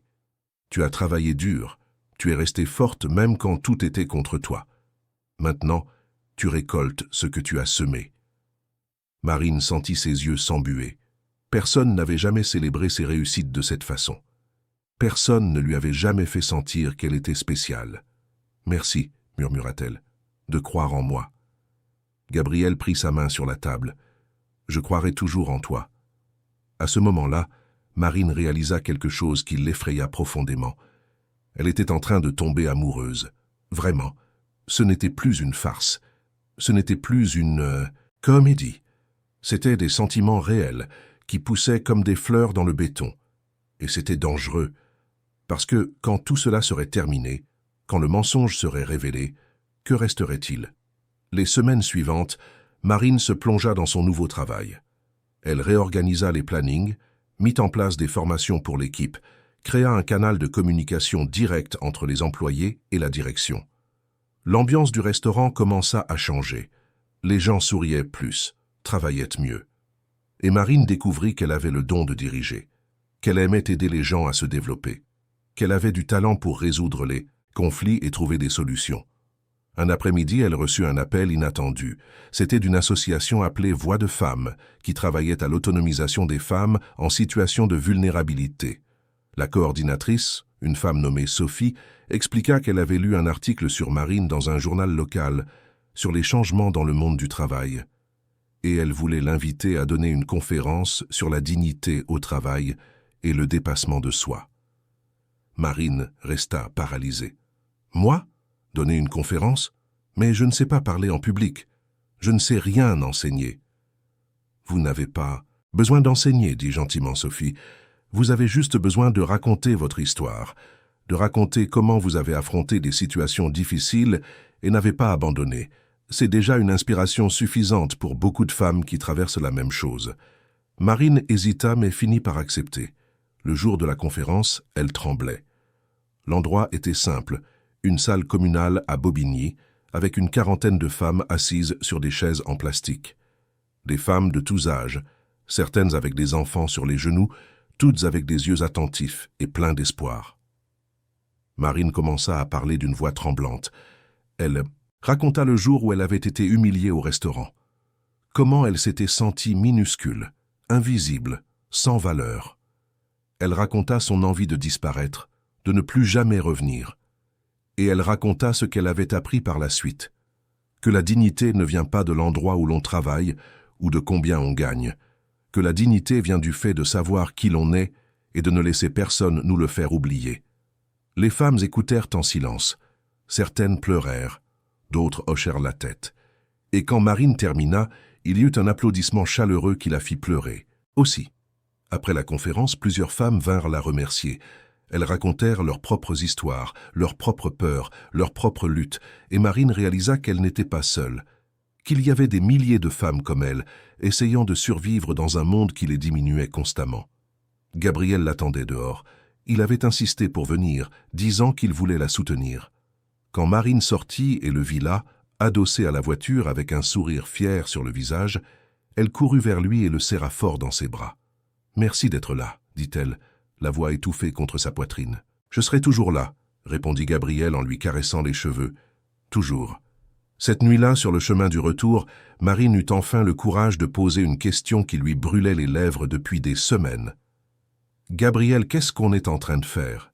Il la regarda confus. « Comment ça ?» Ça, Marine fit un geste vague. La farce. Le mensonge. On fait encore semblant ? Ou c'est devenu autre chose ? Gabriel arrêta la voiture dans un endroit sûr et se tourna vers elle. « Qu'en penses-tu » ? « Je pense... » Marine prit une profonde inspiration. « Je pense que je ne fais plus semblant, et ça me fait peur. » Gabriel prit son visage entre ses mains, les yeux fixés dans les siens. « Je ne fais plus semblant non plus. J'ai arrêté de faire semblant il y a longtemps. »« Alors qu'est-ce qu'on fait ?» demanda Marine, la voix faible. « On arrête de mentir, » dit simplement Gabriel. « On assume que c'est réel, que ça a mal commencé, mais que ça a bien tourné, que l'alliance était fausse, mais que les sentiments sont vrais. Et ta famille ? Et les gens ? Et... » Marine ne put terminer sa phrase. « On gérera ça ensemble, » dit Gabriel. « Un pas à la fois, sans se presser, sans pression, juste nous. » Marine hocha la tête, sentant les larmes couler. Pour la première fois depuis longtemps, elle ne pleurait pas de tristesse ou de peur. Elle pleurait de soulagement, parce qu'elle pouvait enfin arrêter de faire semblant. Elle pouvait enfin être elle-même, et être aimée pour ça. Ils s'embrassèrent là, dans la voiture garée dans une rue quelconque de Paris. Un baiser qui n'avait rien de théâtral, un baiser qui était une promesse, qui était un choix, qui était la vérité. Mais tout n'était pas rose. Patricia n'avait pas abandonné. Elle se mit à fréquenter les mêmes endroits que Gabriel et Marine, toujours avec des commentaires subtils, essayant toujours de semer le doute. Et un jour, elle alla plus loin. Elle se présenta chez Madame Hélène, en sachant que toute la famille serait là, y compris Marine. Elle prétendit passer par là et avoir décidé de faire une visite de courtoisie. Marine était dans la cuisine, aidant Isabelle à préparer les desserts, quand Madame Hélène entra, le visage sérieux. « Patricia est là, » dit-elle. « Elle veut parler à Gabriel. Mais je pense que vous devriez toutes les deux entendre ce qu'elle a à dire. » Dans le salon, Patricia était assise élégamment sur le canapé, avec Gabriel debout, les bras croisés, clairement irrité. Béatrice observait tout avec une expression neutre, et Isabelle entra derrière Marine, les yeux écarquillés. « Gabriel, » commença Patricia, la voix douce, « je ne suis pas venue causer de problème, je suis juste venue parce que je m'inquiète pour toi, et je pense que tu mérites de savoir la vérité. » « Quelle vérité ?» demanda Gabriel, tendu. Patricia regarda Marine avec un sourire qui était du pur venin. La vérité sur comment tout a commencé, sur l'alliance, sur la farce que vous avez tous les deux montée pour tromper tout le monde. Le silence qui suivit fut assourdissant. Marine sentit le sol s'effondrer. Comment Patricia savait-elle? Comment avait-elle découvert? Béatrice se leva, les yeux écarquillés. « Farce? De quoi parlez-vous, Patricia ?» Patricia ouvrit son sac et en sortit une photo imprimée. C'était du jour au restaurant. Quelqu'un avait photographié le moment exact où Gabriel mettait l'alliance au doigt de Marine. « J'ai enquêté », dit Patricia, triomphante. « J'ai parlé avec des employés du restaurant. J'ai découvert que vous ne vous connaissiez même pas avant ce jour-là, que Gabriel a inventé qu'elle était sa femme pour la protéger d'une situation embarrassante, et depuis, vous trompez tout le monde, y compris votre propre famille. » Marine sentit les larmes lui brûler les yeux. Elle regarda Gabriel qui était pâle. Elle regarda Madame Hélène qui semblait plus triste que fâchée. Elle regarda Béatrice, dont le visage était rouge de fureur. Et elle regarda Isabelle qui avait la bouche ouverte de stupeur. « C'est vrai ?» demanda Béatrice, la voix tremblante. « Vous nous avez menti ?» Gabriel fit un pas en avant. « Maman, laisse-moi t'expliquer. » Mais Béatrice leva la main, le faisant taire. « Je ne veux pas de tes explications. Je veux l'entendre d'elle. » Elle montra Marine du doigt. « C'est vrai, Marine ? Tout cela n'était qu'un mensonge depuis le début ?» Marine sentit tous les mots se coincer dans sa gorge. Elle voulait expliquer, dire que oui, ça avait commencé comme un mensonge, mais que c'était devenu la vérité. Mais les mots ne sortaient pas. Elle hocha simplement la tête, les larmes coulant silencieusement. Béatrice ferma les yeux, respirant profondément. « Sortez. Tous, les deux. Sortez de ma maison. Maintenant. »« Maman !» tenta Gabriel. « Maintenant, Gabriel !» cria Béatrice, et tout le monde sursauta. « Je ne t'ai pas élevé pour être un menteur. Je ne t'ai pas élevé pour tromper ta propre famille. Sortez tous les deux. » Marine sortit en courant, Gabriel juste derrière elle. Patricia resta dans le salon avec un sourire de satisfaction. Mais Madame Hélène, qui était restée silencieuse tout ce temps, se leva et regarda son ex-belle-fille avec une expression de profonde déception. « Vous avez eu ce que vous vouliez, Patricia. J'espère que vous êtes heureuse. Maintenant sortez de ma maison et ne revenez jamais. » Dehors, Marine sanglotait, adossée à la voiture. Gabriel tenta de la prendre dans ses bras, mais elle le repoussa. « J'ai tout gâché, » dit-elle, la voix brisée. « J'ai gâché ta vie, ta famille, tout. » « Non. » Gabriel lui prit les épaules. « Tu n'as rien gâché. J'ai pris la décision.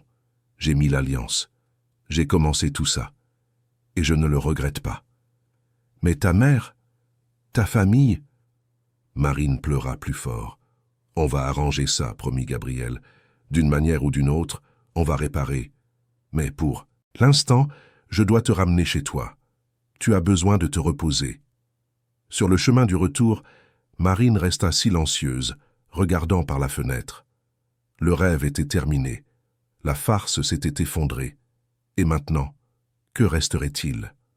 Les jours qui suivirent la révélation furent les plus difficiles que Marine ait jamais connus. Elle se noya dans le travail, arrivant au restaurant avant tout le monde et partant la dernière.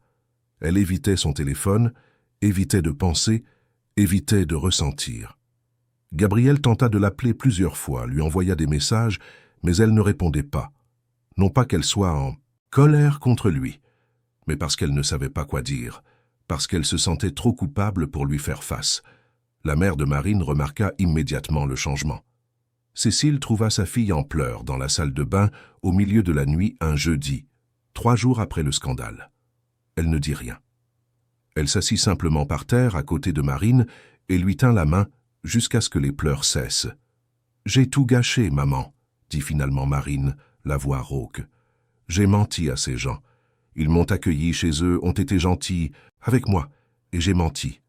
Madame Hélène a été si affectueuse, Isabelle m'a traité comme une sœur et moi, j'ai fait semblant tout le temps. Tu as fait semblant au début, » corrigea doucement Cécile. « Mais à la fin, tu ne faisais plus semblant.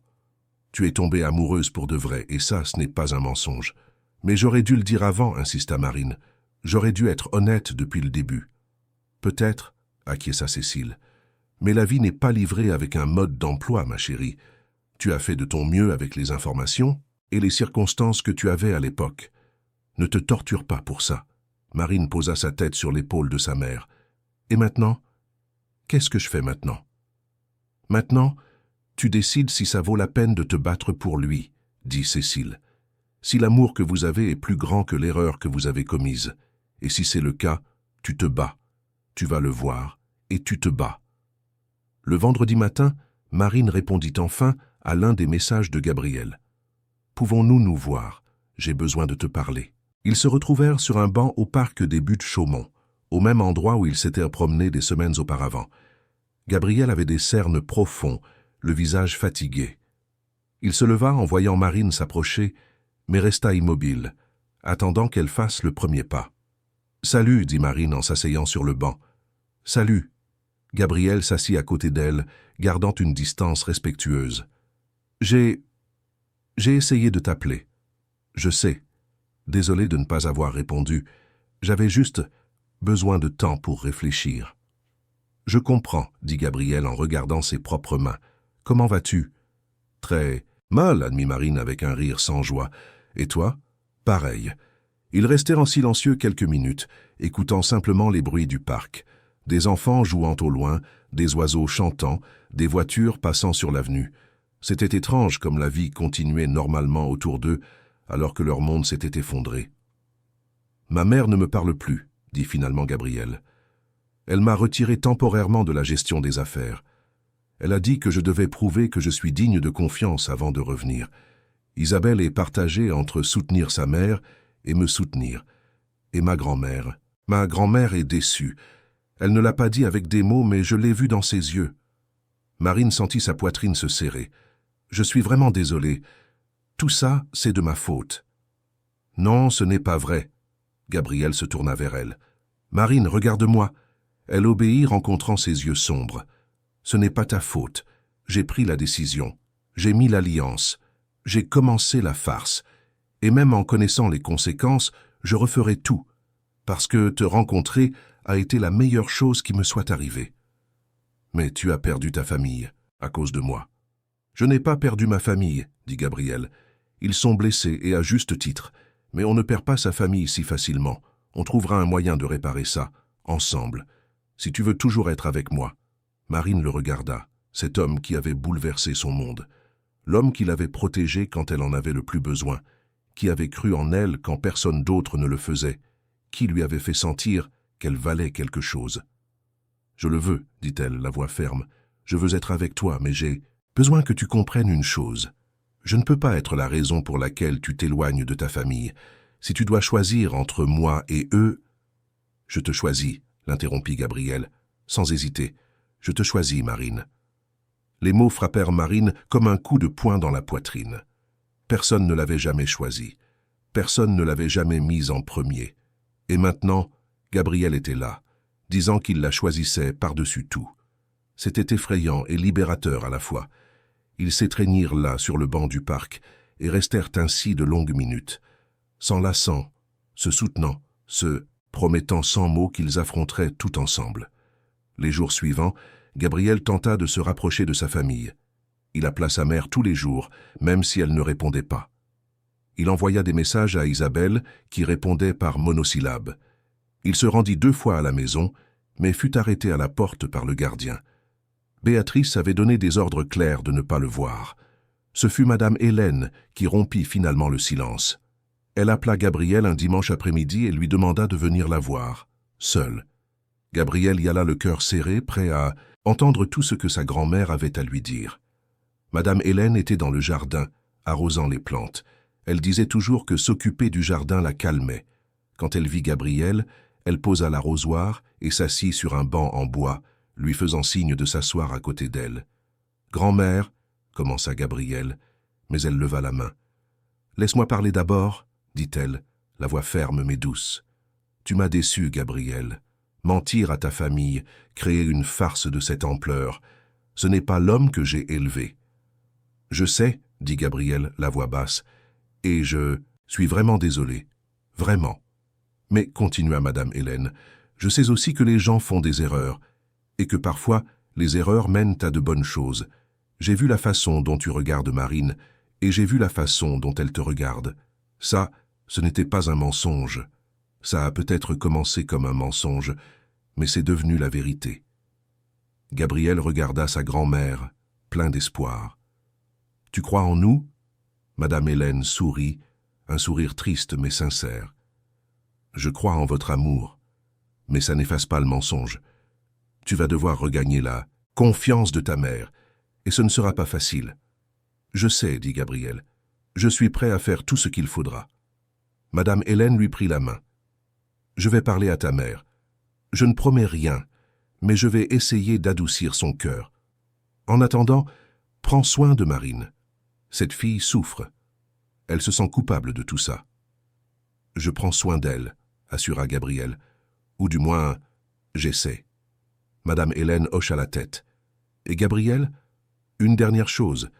Si tu l'aimes vraiment, si tu veux vraiment être avec elle, alors fais les choses correctement.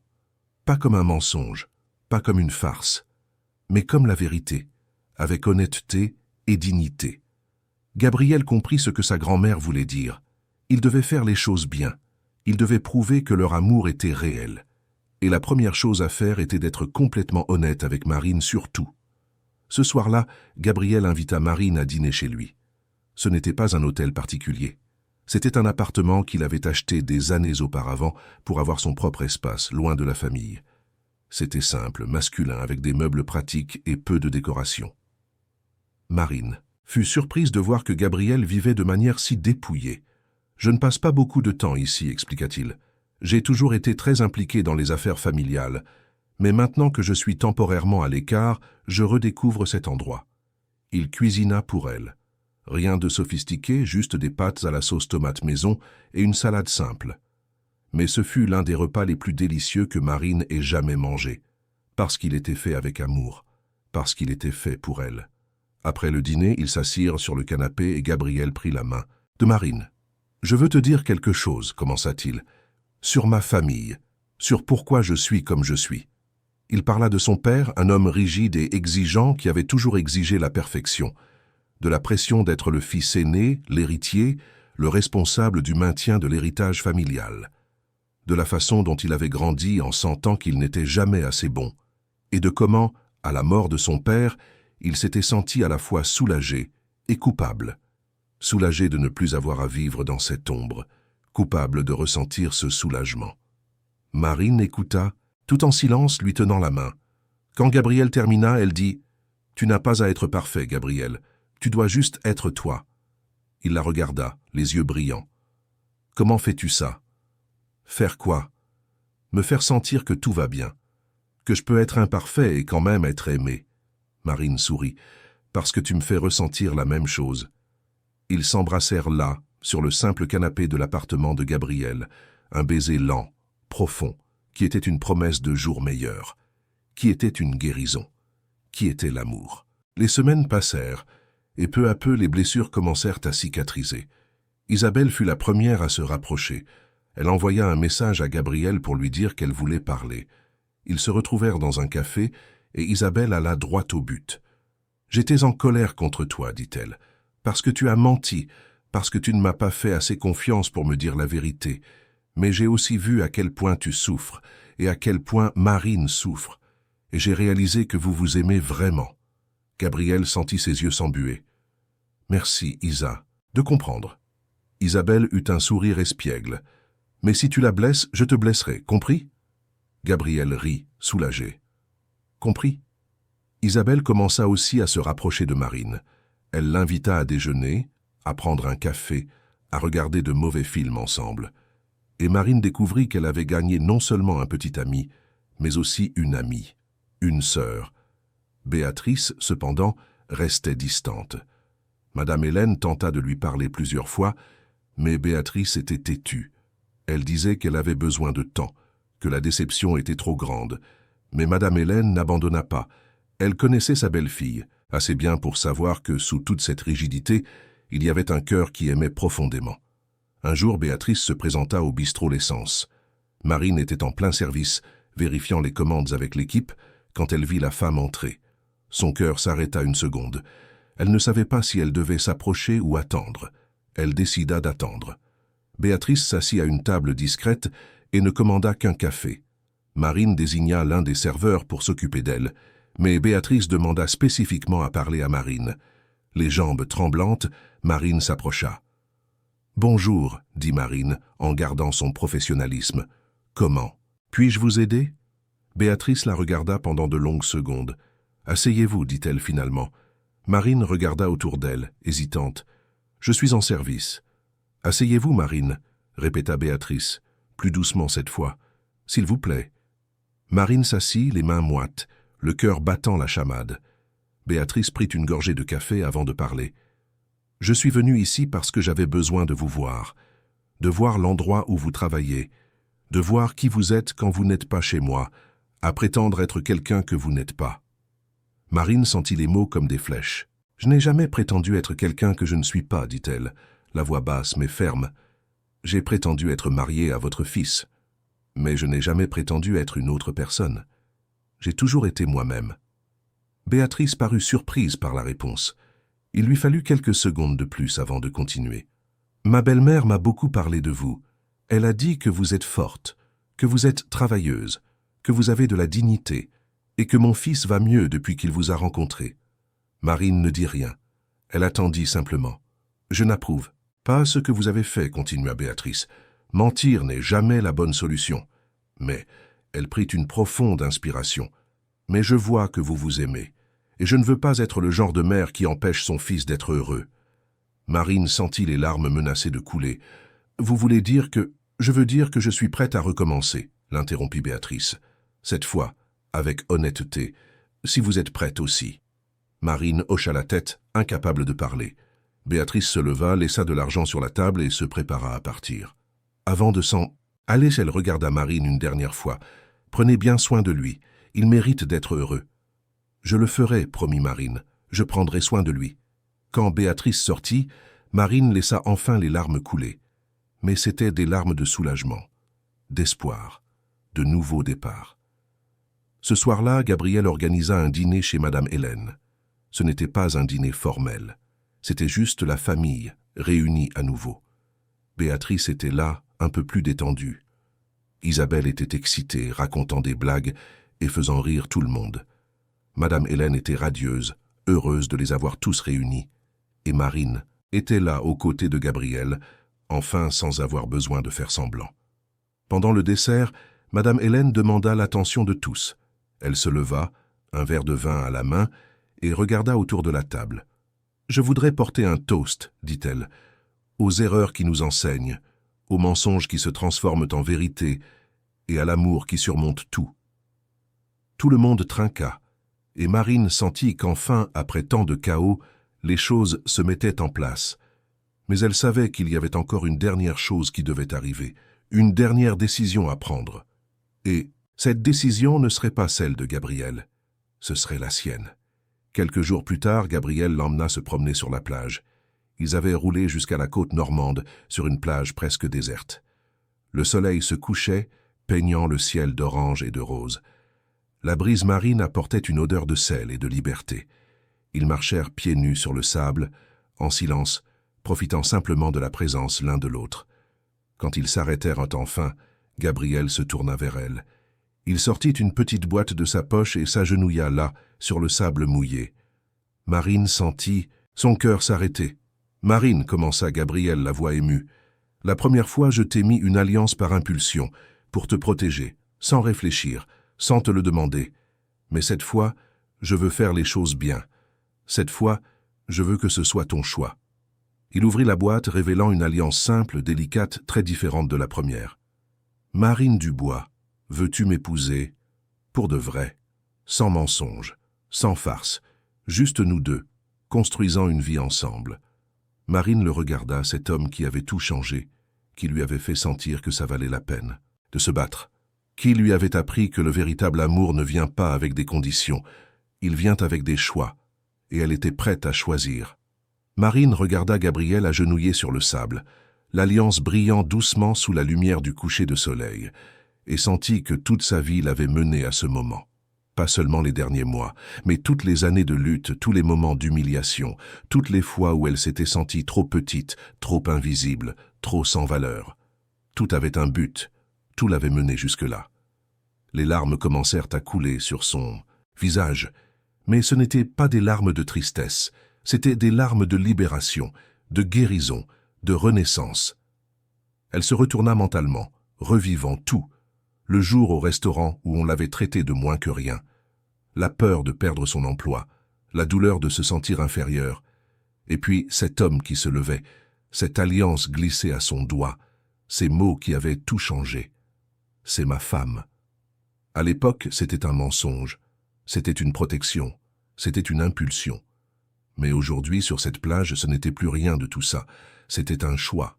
C'était la vérité. C'était l'amour. Marine prit une profonde inspiration, sentant l'air salé de la mer remplir ses poumons. Elle regarda Gabriel, ses yeux attendant anxieusement sa réponse.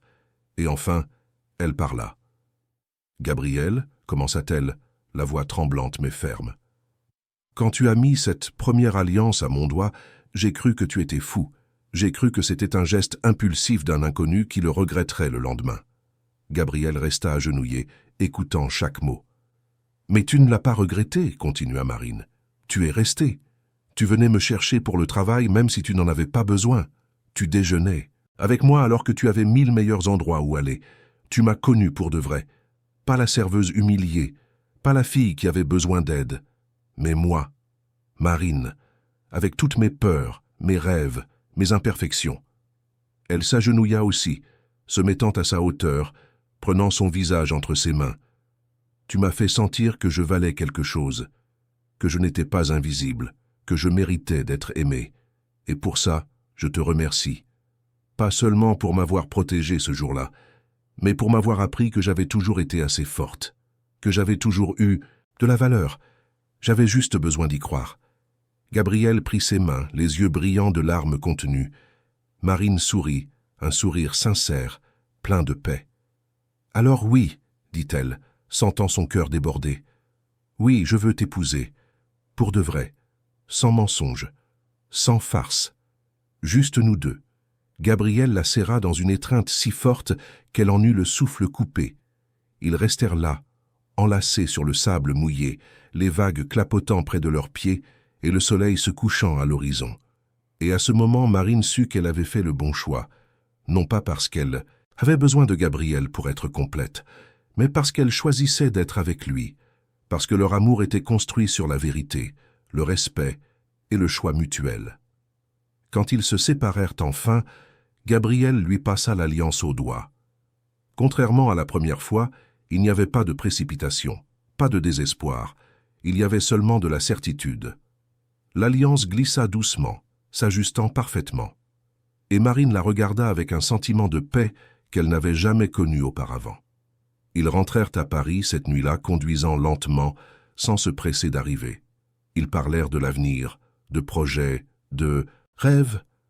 Gabriel lui dit qu'il envisageait de réorienter les affaires familiales. Il voulait investir dans des projets sociaux, dans des initiatives qui feraient une réelle différence dans la vie des gens. Et Marine lui parla de l'invitation qu'elle avait reçue de l'association Voix de Femmes pour coordonner un programme de formation professionnelle pour les femmes. « Et si on faisait ça ensemble ?» suggéra Gabriel. « On pourrait créer un espace. Pas un restaurant ordinaire, mais quelque chose avec un but. Un café qui emploierait des femmes en reconversion, qui offrirait formation, dignité, opportunité. » Marine sentit son cœur s'accélérer à cette idée. « Gabriel, ce serait incroyable, mais ce serait cher, ça demanderait un investissement. »« J'ai mes propres économies, » dit Gabriel, « de l'argent que j'ai mis de côté au fil des ans. Et avec mon expérience en gestion et la tienne en service client, on pourrait y arriver. » Marine ne put contenir son enthousiasme. On pourrait offrir des cours de formation, enseigner les techniques de service, la cuisine de base, la gestion du temps, et ensuite employer ces femmes dans le café même. Ce serait une formation complète. « Exactement, » acquiesça Gabriel en souriant. On ne construirait pas seulement une entreprise, mais un espace de transformation. Ils passèrent les semaines suivantes à planifier. Ils cherchèrent des locaux, firent des devis, parlèrent à des experts. La famille de Gabriel fut progressivement incluse dans le projet. Isabelle offrit son aide pour le design de l'espace. Béatrice, qui était avocate, se proposa de s'occuper de toute la partie légale et administrative. Et Madame Hélène insista pour investir également, disant qu'elle voulait voir son argent utilisé pour quelque chose qui comptait vraiment. Le café fut inauguré 6 mois plus tard, un samedi matin ensoleillé dans le quartier de Montmartre. Le nom choisi était simple mais puissant, Café Recomeço. La façade était accueillante, avec de grandes baies vitrées, des plantes à l'entrée et une enseigne en bois. L'intérieur était chaleureux et inclusif. Des tables en bois recyclées, des chaises colorées, des murs avec des phrases inspirantes écrites par des femmes qui avaient suivi le programme de formation. Le jour de l'inauguration, Marine était nerveuse. Elle portait une simple robe couleur bordeaux, les cheveux lâchés en ondulation naturelle, l'alliance de Gabriel brillant à son doigt. Elle regarda autour d'elle, voyant toutes les personnes qui étaient venues les soutenir. Sa mère, Cécile, était là. Le teint plus coloré grâce au nouveau traitement qu'il pouvait enfin se permettre. Ses anciens collègues du restaurant étaient revenus. Les femmes de l'association Voix de Femmes étaient présentes. Et la famille de Gabriel était réunie, souriant fièrement. Quand vint le moment pour Marine de faire un discours, elle monta sur une petite estrade improvisée et prit le micro avec des mains tremblantes. Un instant, elle se souvint de cette jeune fille qui, 1 an plus tôt, avait été humiliée dans un restaurant, qui avait accepté d'être traitée de moins que rien sans rien dire, qui avait cru qu'elle ne valait rien, mais cette jeune fille n'existait plus. À sa place se tenait une femme qui avait appris que la dignité n'est donnée par personne.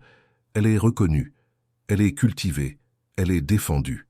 « Bonjour à tous », commença Marine, la voix encore un peu tremblante, mais de plus en plus ferme. « Je n'aurais jamais imaginé être ici un jour devant vous pour inaugurer ma propre entreprise. Il y a 1 an, je n'étais qu'une serveuse essayant de survivre. Je travaillais beaucoup, j'étudiais le soir, je m'occupais de ma mère, et je pensais que c'était tout ce que je pouvais être. » Elle fit une pause, regardant les gens. « Mais la vie a une drôle de façon de nous surprendre. Un jour, alors que j'étais au plus bas, quelqu'un m'a défendu. Quelqu'un m'a regardé et a décidé que je valais la peine d'être protégé. Et ce geste, aussi simple soit-il, a tout changé, parce que pour la première fois, je me suis vu à travers les yeux de quelqu'un qui croyait en moi. » Marine regarda Gabriel, qui était au premier rang avec sa famille. « Ce café n'est pas seulement une entreprise, continua-t-elle, c'est un symbole que peu importe, à quel point vous tombez bas, peu importe combien de fois on vous dit que vous ne valez rien, vous pouvez toujours recommencer. Vous pouvez toujours choisir de vous relever. Et nous sommes là pour vous aider dans ce processus. » Elle prit une profonde inspiration, sentant l'émotion la submerger. Chaque femme qui passera par ce café, que ce soit comme employée ou comme cliente, sera traitée avec dignité, avec respect, avec amour, parce que nous le méritons toutes. Nous avons toutes de la valeur. Et jamais, plus jamais, nous ne laisserons quelqu'un nous le faire oublier. L'applaudissement fut assourdissant. Les gens se levèrent, applaudissant avec enthousiasme. Plusieurs femmes pleuraient.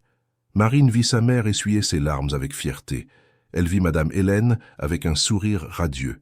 Elle vit Isabelle lui faire un signe de pouce levé. Et elle vit Gabriel, les yeux brillants, lui disant en silence qu'il l'aimait. Les mois suivants, le café Recomeço devint plus qu'une entreprise à succès. Il devint un lieu de référence, un endroit où les femmes en situation difficile pouvaient trouver non seulement un emploi mais de l'espoir. Marine coordonnait personnellement les formations, enseignant tout ce qu'elle avait appris au fil des ans. Gabriel gérait les finances et la stratégie, mais toujours en se concentrant sur l'objectif social. Ils embauchèrent Jeanne, une femme de 35 ans qui avait quitté une relation difficile et n'avait nulle part où aller. Ils embauchèrent Renée, qui était au chômage depuis 2 ans et avait perdu confiance en elle. Ils embauchèrent Lucie, mère célibataire de 3 enfants, qui avait besoin d'horaires flexibles. Chacune d'elles avait une histoire. Chacune d'elles était un univers de douleur et d'espoir. Et chacune d'elles trouva au café Recomeço non seulement un salaire, mais une famille. Marine obtint son diplôme de l'école de commerce avec mention. Le jour de la remise des diplômes, Gabriel était dans le public avec toute la famille. Quand elle monta sur scène pour recevoir son diplôme, il se leva et l'applaudit debout, fier de la femme forte et déterminée qu'elle avait toujours été, mais qui reconnaissait enfin sa propre valeur. Le mariage eut lieu lors d'une cérémonie simple, mais émouvante. Pas dans une église luxueuse ou une salle de réception coûteuse. Ce fut au café Recomeço même, décoré de fleurs simples et entouré des personnes qui comptaient vraiment. Marine portait une simple robe blanche qu'elle avait choisie elle-même, sans pression, sans attente. Gabriel portait un costume sans cravate, avec le premier bouton de sa chemise ouvert, comme il aimait. Cécile était radieuse, sa santé enfin stabilisée. Elle accompagna sa fille jusqu'à l'autel improvisé, tenant fermement le bras de Marine. Quand elle confia sa fille à Gabriel, elle murmura « Prends bien soin de mon trésor ». Et Gabriel promit, les larmes aux yeux. Toujours. Madame Hélène lut un texte qu'elle avait écrit elle-même pendant la cérémonie. Elle parla du véritable amour, de la façon dont il surgit parfois dans les endroits les plus inattendus, de la façon dont les mensonges peuvent se transformer en vérité quand on a le courage d'admettre ses erreurs et de recommencer, et de la façon dont le véritable amour n'est pas celui qui vous sauve, mais celui qui vous montre que vous avez toujours eu la force de vous sauver vous-même.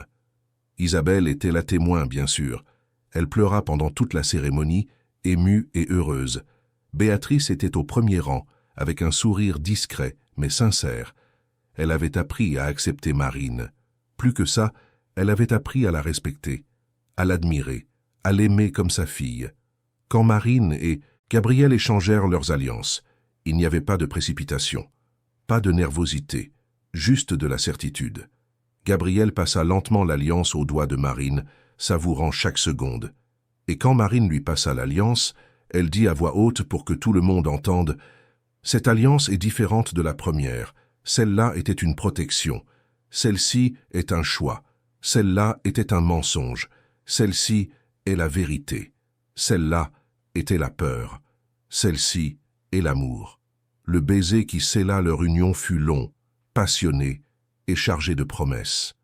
Quand ils se séparèrent enfin, tout le monde applaudit. Et Marine regarda autour d'elle, voyant toutes ces personnes qui faisaient partie de son parcours, et ressentit une profonde gratitude, pas seulement pour les gens, mais pour la vie, pour les défis, pour les erreurs, pour tout ce qui l'avait mené jusque-là.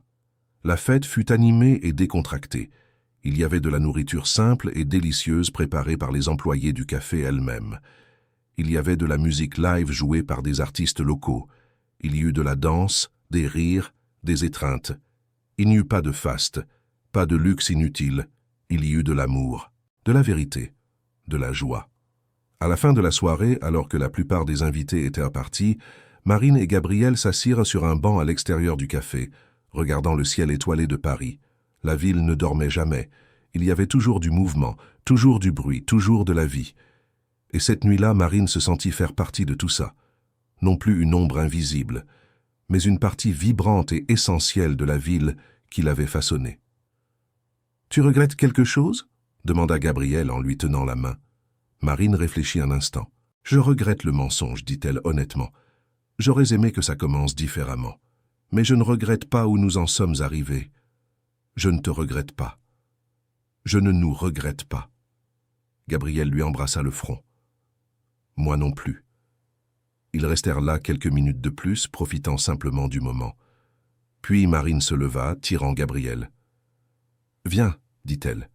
Je veux te montrer quelque chose. » Elle l'emmena à l'intérieur du café, qui était vide et silencieux. Elle n'alluma que quelques lumières, créant une atmosphère chaleureuse. Puis elle le guida jusqu'à un mur où il y avait des photos. Des photos de toutes les femmes qui avaient suivi le programme de formation. Des photos avant et après. Des photos de sourires qui avaient été retrouvées. Des photos de dignité qui avaient été restaurées. « Ça !» dit Marine en montrant les photos. « C'est ce que cette alliance a créé. Pas seulement notre amour, mais tout ça. Toutes ces vies qui ont été touchées. Toutes ces femmes qui croient maintenant qu'elles ont de la valeur. » Gabriel regarda les photos, les yeux embués. « Et tu penses que ça en valait la peine? Tout le chaos, toute la souffrance ?» Marine sourit, lui tenant la main. Ça en valait chaque seconde. Ils rentrèrent chez eux cette nuit-là, dans l'appartement qu'ils partagèrent désormais. Il n'était pas grand, il n'était pas luxueux, mais il était à eux. Ils portaient les marques de leur personnalité, des photos au mur, des livres éparpillés, des plantes sur le balcon, de la vie. Marine regarda l'alliance à son doigt avant de s'endormir. Cette alliance qui avait tout commencé, qui avait été glissée à son doigt dans un moment de désespoir et d'impulsion, qui s'était transformée en symbole de mensonge, puis en symbole de vérité. Et elle sourit, parce qu'elle comprenait enfin. Sa valeur n'était jamais venue de cette alliance, sa valeur avait toujours été là, en elle, attendant d'être reconnue. 2 ans plus tard, Marine était enceinte de leur premier enfant. Le café Recomeço s'était étendu à 2 autres emplacements à Paris. Le programme de formation avait aidé plus de 200 femmes. Et Marine était devenue une référence en entrepreneuriat social, invitée à donner des conférences dans des universités et des événements d'entreprise. Mais rien de tout cela n'était aussi important que ce qu'elle ressentait chaque matin en se réveillant à côté de Gabriel, que l'étreinte chaleureuse de sa mère quand ils allaient lui rendre visite, que le rire bruyant d'Isabelle pendant les déjeuners du dimanche, que le sourire fier de Madame Hélène en voyant la famille réunie, que l'approbation discrète de Béatrice qui s'était transformée en affection sincère. Un après-midi, Marine était au café quand une jeune fille entra. Elle devait avoir environ 22 ans, mince, avec des cernes profonds et des vêtements simples. Elle regarda autour d'elle timidement, comme si elle n'était pas sûre de devoir être là. Marine reconnut ce regard. C'était le même regard qu'elle avait quelques années auparavant. Le regard de quelqu'un de fatigué, de quelqu'un qui se battait, de quelqu'un qui avait besoin d'espoir. Marine s'approcha avec un sourire bienveillant. « Bonjour, bienvenue au café Recomeço. Je peux vous aider ?» La jeune fille hésita. « J'ai entendu dire que vous embauchiez, que vous donniez une chance aux femmes qui recommencent. » Marine sentit son cœur se serrer. « Oui, c'est ce que nous faisons, et pas seulement un emploi. Nous offrons une formation, un soutien, une famille. Comment vous appelez-vous » ? « Carla, » répondit la jeune fille, la voix faible. Marine lui tendit la main. « Enchantée, Carla. Je m'appelle Marine, et j'ai été là où vous êtes maintenant. Je me suis aussi sentie trop petite. J'ai aussi cru que je ne valais rien. Mais je suis là pour vous dire que vous avez de la valeur, et qu'on va vous aider à vous en souvenir. » Carla se mit à pleurer, et Marine la prit dans ses bras.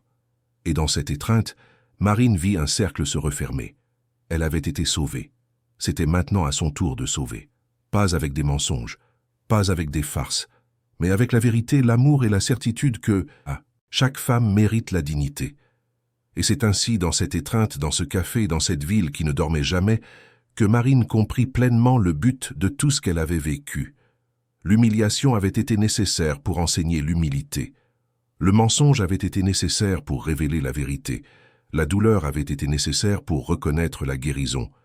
Et cet homme qui lui avait mis une alliance au doigt un jour chaotique avait été nécessaire pour qu'elle découvre que le véritable amour n'est pas celui qui vous complète.